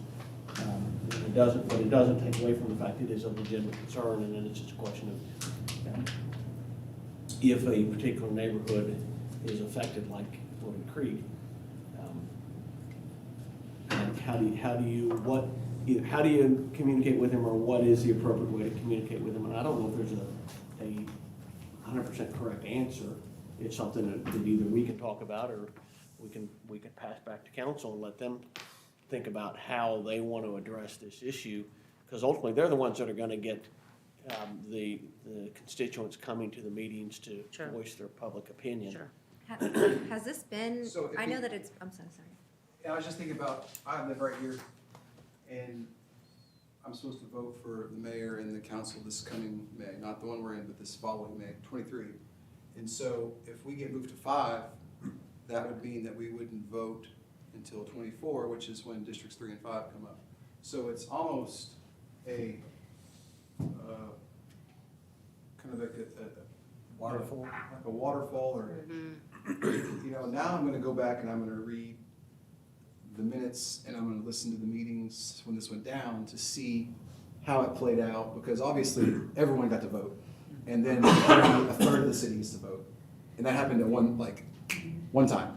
So I will now go back and read the minutes and watch the meetings for that, and see what the take was, what the take of the council was, what the take of the room was, and what, because I've been here, I've been here for 44 years, 42 years, not 42, I'm 42, not 44, I've been here for 42 years, so it's not like I've not been here. Sure. But I want to think about, I need a refresher. I go back and watch minutes, and I'll read minutes from council meetings in the 70s and 80s and 90s all the time, because I like to know what they were thinking.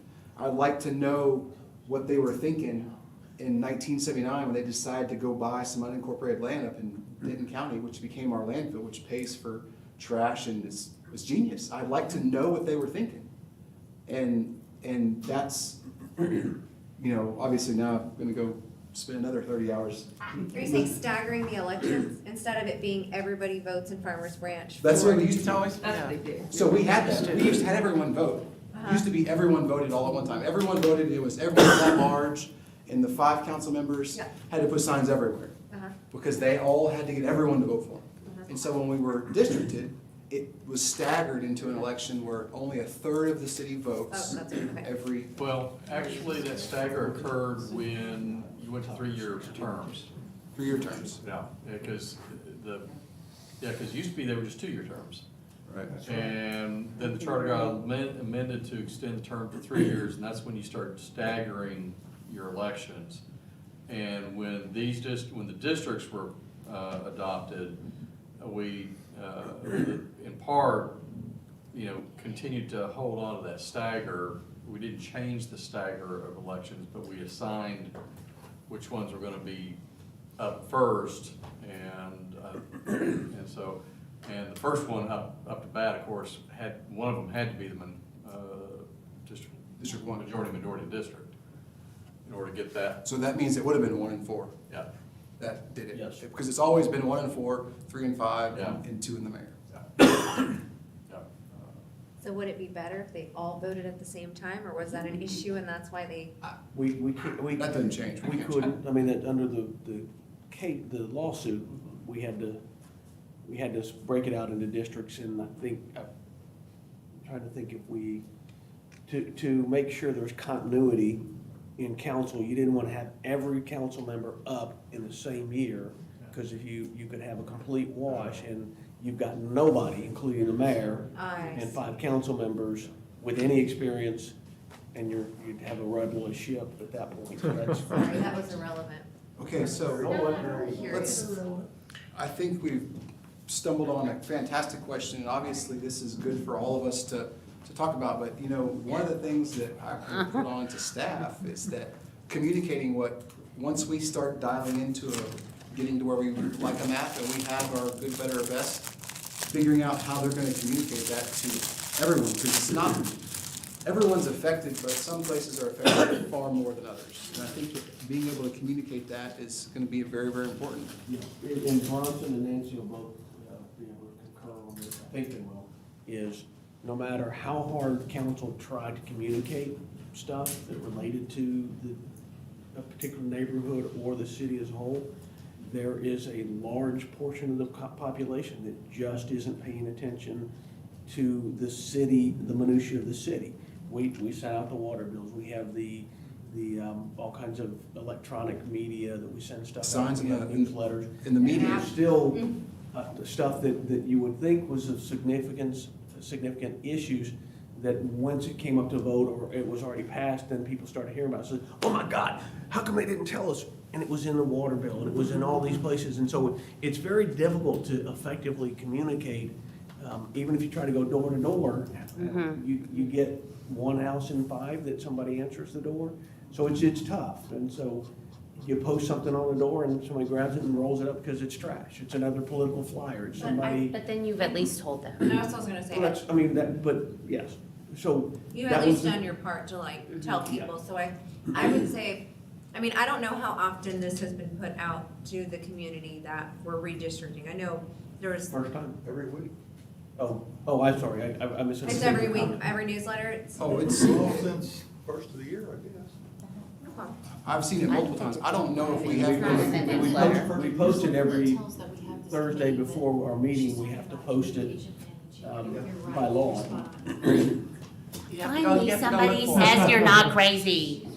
Because I think there's so much like, I'm not saying that we're doing wrong or that we're doing bad or there's not a good rationale behind all of this. I'm not saying any of those things. What I'm saying is that you have and it seems to be that it's a continuous problem that maybe was thought of and just forgot about, I don't know.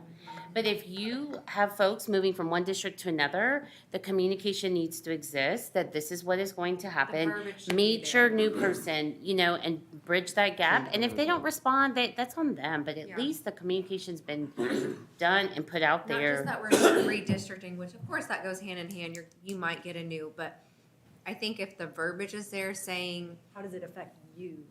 this might affect you, you might have a new, I know, because I know what a district is, but some people, you might have a new representative for your, whatever. I think. However, the city, I think, has got great ways to do this. And I was surprised, there were many times as the District 2 representative that you talk to these people and whatnot, and they know what's going on, and then they would come knocking on my door and they'd say, I had no idea there was an election. I had no idea there was an election until I drove by the sign in the yard, in the meeting. And I'm like, oh, wow, okay, I'm sorry, here's the time, here are the dates. Or I'd get people to say, I didn't know we were doing this, or didn't know we were doing that, until we saw, and everyone has their own way of receiving information, so that's the hard part, is figuring out what's the best way to communicate, because everyone receives it differently. So I think that's something that staff will work with us as a committee on, to get that information out and to continue, we're not trying to hide anything for sure. We're definitely not taking anything away from anyone. We're just, kind of. On everything, I guess the more the merrier. I don't know if Right. it would hurt just to throw it everywhere. Well, then, the other thing is too, is that even though this map looks like this now, by, middle of May, it may not look like exactly like this. So it's hard to come back and say, okay, you were in District 1, now you're gonna be in District 4, because until council decides on which one they're gonna use, we're not gonna be able to tell you. No, that's where you just say, There's a hey, potential. There's a potential for it to change, I think. you might have a new representative, Right. that's it. And does the potential change matter to you? Yes, if Oh, so, yeah. Okay. It may not matter Stay in some tuned. areas. So moving forward, I'm gonna have her draw these onto map number 4, and then you all can make the change how you see fit, so we can save map 4 and keep moving forward. And you'll send out the new document number or whatever. Right. Well, it gets sent to Amy. Amy sends, I don't send anything out. So. he just We reads just and assigns watches it. everything. I just, You say Amy, click. I ask her, please, thank Okay. you. Good. Let's do it. So that's map 4? So this, On the we're screen is map 3. four. gonna have her translate this up there real quick, and then Oh. we're gonna save it, and then whatever the group changes, will be Good. map 4. So Good. not So we're gonna just, save this and then we're gonna move Got it. Yep, for next, or we're doing that now? We're doing it right now. We need to save map for tonight. That's Save map for, and then we can start to digest it for the next exactly meeting. right, exactly right. Oh, okay. Exactly right. So, 2 more hours, girl. I'm sorry, my voting rights issue came up. Okay, I get it. I'm so sorry. I've got another. See you next time, man. Let's see you guys. here, so here, I can help you. Real, it changes right here. So grab this one. Where are your kids? Are they asleep? Better be. Make sure they go. Put this in one, right there. One, yep. This is a great group. Good progress. We have such diversification and, He's always and busy. yet everybody wants to come to the same goal. And it's just, I've never seen too Oh, wait, many. I gave him. I've been in I'll be interested if that changes. quite a Saturdays bit. are there for you. Because they got picked right. At least 2 soccer teams for the group, I need new stuff. so it'll be interesting. You what? 5, and I fuss with David now, so it's becoming these meetings, we're getting some stuff done. No, my husband Of course, he's busy, but watches the As long videos. as we communicate. That little thumb, that little finger that was pointing out was really bothering me. My council member's his name because he I texted really me. liked that. We like clean lines. Yes, exactly. Well, and that is literally the definition of, Usually very well received. obviously the numbers have to fit, but it's showing, like in Iowa, they can't have odd shaped dispersion. They have to go certain lines, right? That's good. Iowa would go crazy. Yeah, that's right. For them to be told that you don't. There it is. We talked about when he went to, Yeah. daughter. Well, and I wasn't here last time when you guys were We talking got the about four- the elf shoe. we got the 4 corners I don't either. of Colorado, It'll be an Right. I mean, seriously, my parents, my no, parents, No, New Mexico. Colorado, New Mexico, Arizona. Yeah. they're like, oh, whenever I came That, out as, although they all of a aren't sudden all they're like, perfectly square oh, we knew shape, you were like this. where they come I was together. like, well, then why are you giving me this That- name? That's They're right. like, Greatest part people why don't they look like? regular Then start to, I've always, take dolls some don't neighborhood. look like. Down to Texas. You know what's funny? My parents were telling me the same thing. They're like, you can argue your way out of would you go- anything, would you go and they were like, Iowa. No, that's too much radio. No, I've never lived in Iowa. No, I just know it. I have political science. Because he's always runs, came you here know, he's from got credit cards with, that he and I was pays out of stuff the with, US so for- he's a master of mind. So he doesn't pay for hotels, he Isn't doesn't. this great? Yeah, it really is. It's fun. Yeah. All these neighbors together. So many miles each year. What I think the fussing that the legislature does about redistricting Texas, you know, that's right. Care. I'm not in this for a career. I know, right? Put in something. Just put in your salsa and then put the lid on top of it. I've got miles, but What district are you in? I'm in, used to be 2 when I was 5. so, good thing they don't last. I'm right in that area that you're right there, that area. all right, our auction. All right. Like, hey, do you think you can like, free ticket? I'm just kidding. Yeah, so I'm looking forward when Tim. I was Are finished. are you close to Rockland? But you can't see them because Hey, you have a ticket. Are you close to Rockland? Not What's that your kind. closest marker? It's just the church farmer's or- branch municipal court. Or, Big brewery? oh, so you're down by the train station. Yeah. Yeah, I could walk to it. It's like a So you're quarter down by the mile. train station, you're number 3. Are you asking for us to farmers? We got moved to District 3? Yeah, because now that's, from what you've heard You is should know that. I only I'm know sure Clay they're Jenkins full-time. because it's All for me to. Play. I could not personally, but like I this is original. don't have social media, but Twitter's the only thing Yeah. that is still popping up. I never get on it, but it's also what I do. All of this down here that used to be, Okay, no, I'm still in District 1. I will, 'cause I'm north of Valley View. you are north of Yeah. Valley. I got stuff to do. Me too. We're still late every but this day. new map, it's 3, isn't I it? tried. Yeah. Well, no, the one that they're working on, So what is the they're red changing it line? to this, this is gonna be full. Yes.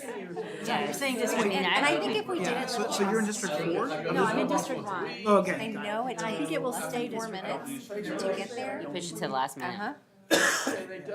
Well, we are like 2.5 miles away. I see why. I mean, I'm surprised it hasn't gotten the target. The train station's Yeah, where the purple square is. I saw that one. I think that's looked. Valley View going across from the She line. didn't got an tardy slip. I wonder if they're just not doing tardy slips They're now. not, they just write down their number. From here, Yeah. Should give it them- was They a used to give taco, a a piece of tamale, and an They did. enchilada. I would still be one. Yeah, no, now they just write it down. From, I think, Nueva Leon. Or the Valley View. Good. There's You didn't get one? It's 7:39 over Belgrade. It's not 7:40, because I look and I'm like, Not really. I'm crossing the street. I mean, and if I you hear wanna the bell. eat before it starts, I guess, but. Wait, come on, no, Like it's a long actually beach. This is the first 7:39. time I I've had shown up 300 without burgers, like which isn't reaching fair. here at 5:59, so. Yeah. I know, I was running late today, but I grabbed it and matters. just like Why does it scarfed matter? it down a couple minutes and. Literally, I mean, Would it be yeah, rude? mind you, Grab there one. were There's some so many days in that there. we talk about So 5 minutes, many. but that's just, I think when we're already leaving at 7:38, and I'm like, tomorrow, you're already Oh, late. whatever. Oh my God, just Oh, yeah. and it's hot. People live in drink water. Yeah, do you want some extra breakfast? Right, like, I mean, And we vote. Yeah. Oh, yeah. Sometimes it just doesn't matter. What I'm looking I mean, for. I mean, and Around pre-K, who votes from an apartment. our teacher, and it was when they were doing that I think right party, now, like, the if way you that weren't late, work from home class would have a big and party. it's gonna change a lot of things. It is. You need a house, you don't need Walking out and it rang, and she just stopped, she's like, I'm glad we're not talking about I would moving rather, apartments. don't make me go. She's like, we're not gonna get the party, and I was like, because of the fear that she had in her face, So you grew up in second Farmers guessed, Branch? And yeah, you know what, let's just go, and I was like, no, Okay. you are not I promise you, this is not gonna be, this will not be the last day you're late, you're probably gonna be late again. It's okay. Yeah. I was like, if it is that big of a deal, we'll have our own party, because life happens. For that moment, I was always like, we can't be late, we can't be late, Right. and it's just that Stressful, pressure. yeah. I'm like, I don't want your day to start this way. It's okay, let's try our best. Wow. Do the best we can. Didn't live with my parents. And it'll be fine. You're the longest, how long have you lived? I've been here, I've been in Farmers Branch, 26 Are you gonna take it to Landry? Oh, No. what do you mean gifted? Because they have Ace? it at, yeah, Ace. Yeah, good. Yeah, I mean, I was really Like good. their ace is pretty much. Allowed to do That's something. 6. You could look Yeah. at Landry. Well, yeah, You- but I you said really wanted to 6? know another language. Yeah. Oh, I mean, that's really We, important we, because I we don't know moved another a language. month before my daughter was born. Yeah. That's the only reason I remember, because it's I the don't- same age my daughter Okay, is. we're finally done. Love to. Later. We're done. September will she be could learn it in 7. other ways too. Here we go. So this is what's up here, and looking at it, we lost 1.1% deviation to straighten up lines. So we have to figure out as a group, does having the straighter lines or whatnot achieve, what was the, All of these goals. what was the one that said, Number 7. Yes. Does the map compact use contiguous compact? districts, so does it, Exactly. does losing that 1.1% deviation or 1.12 further our process, or did we go forward, we go backwards? So this is where our jump off will be for the next meeting moving forward. And so we can look at this, it'll get sent out and whatnot. 2 weeks, Next week's 2 weeks. the 23rd, I think. Okay. Right, not next, not spring break. I'm not here, no, I'm just joking. I'm just joking. You want to go to motion? You ready for a motion to adjourn? I will entertain a motion to adjourn. So moved. All in favor? Aye. Thank you very much. 8:18. You're welcome. Take some home. No, I haven't. Y'all take cookies home. You have to eat all of them.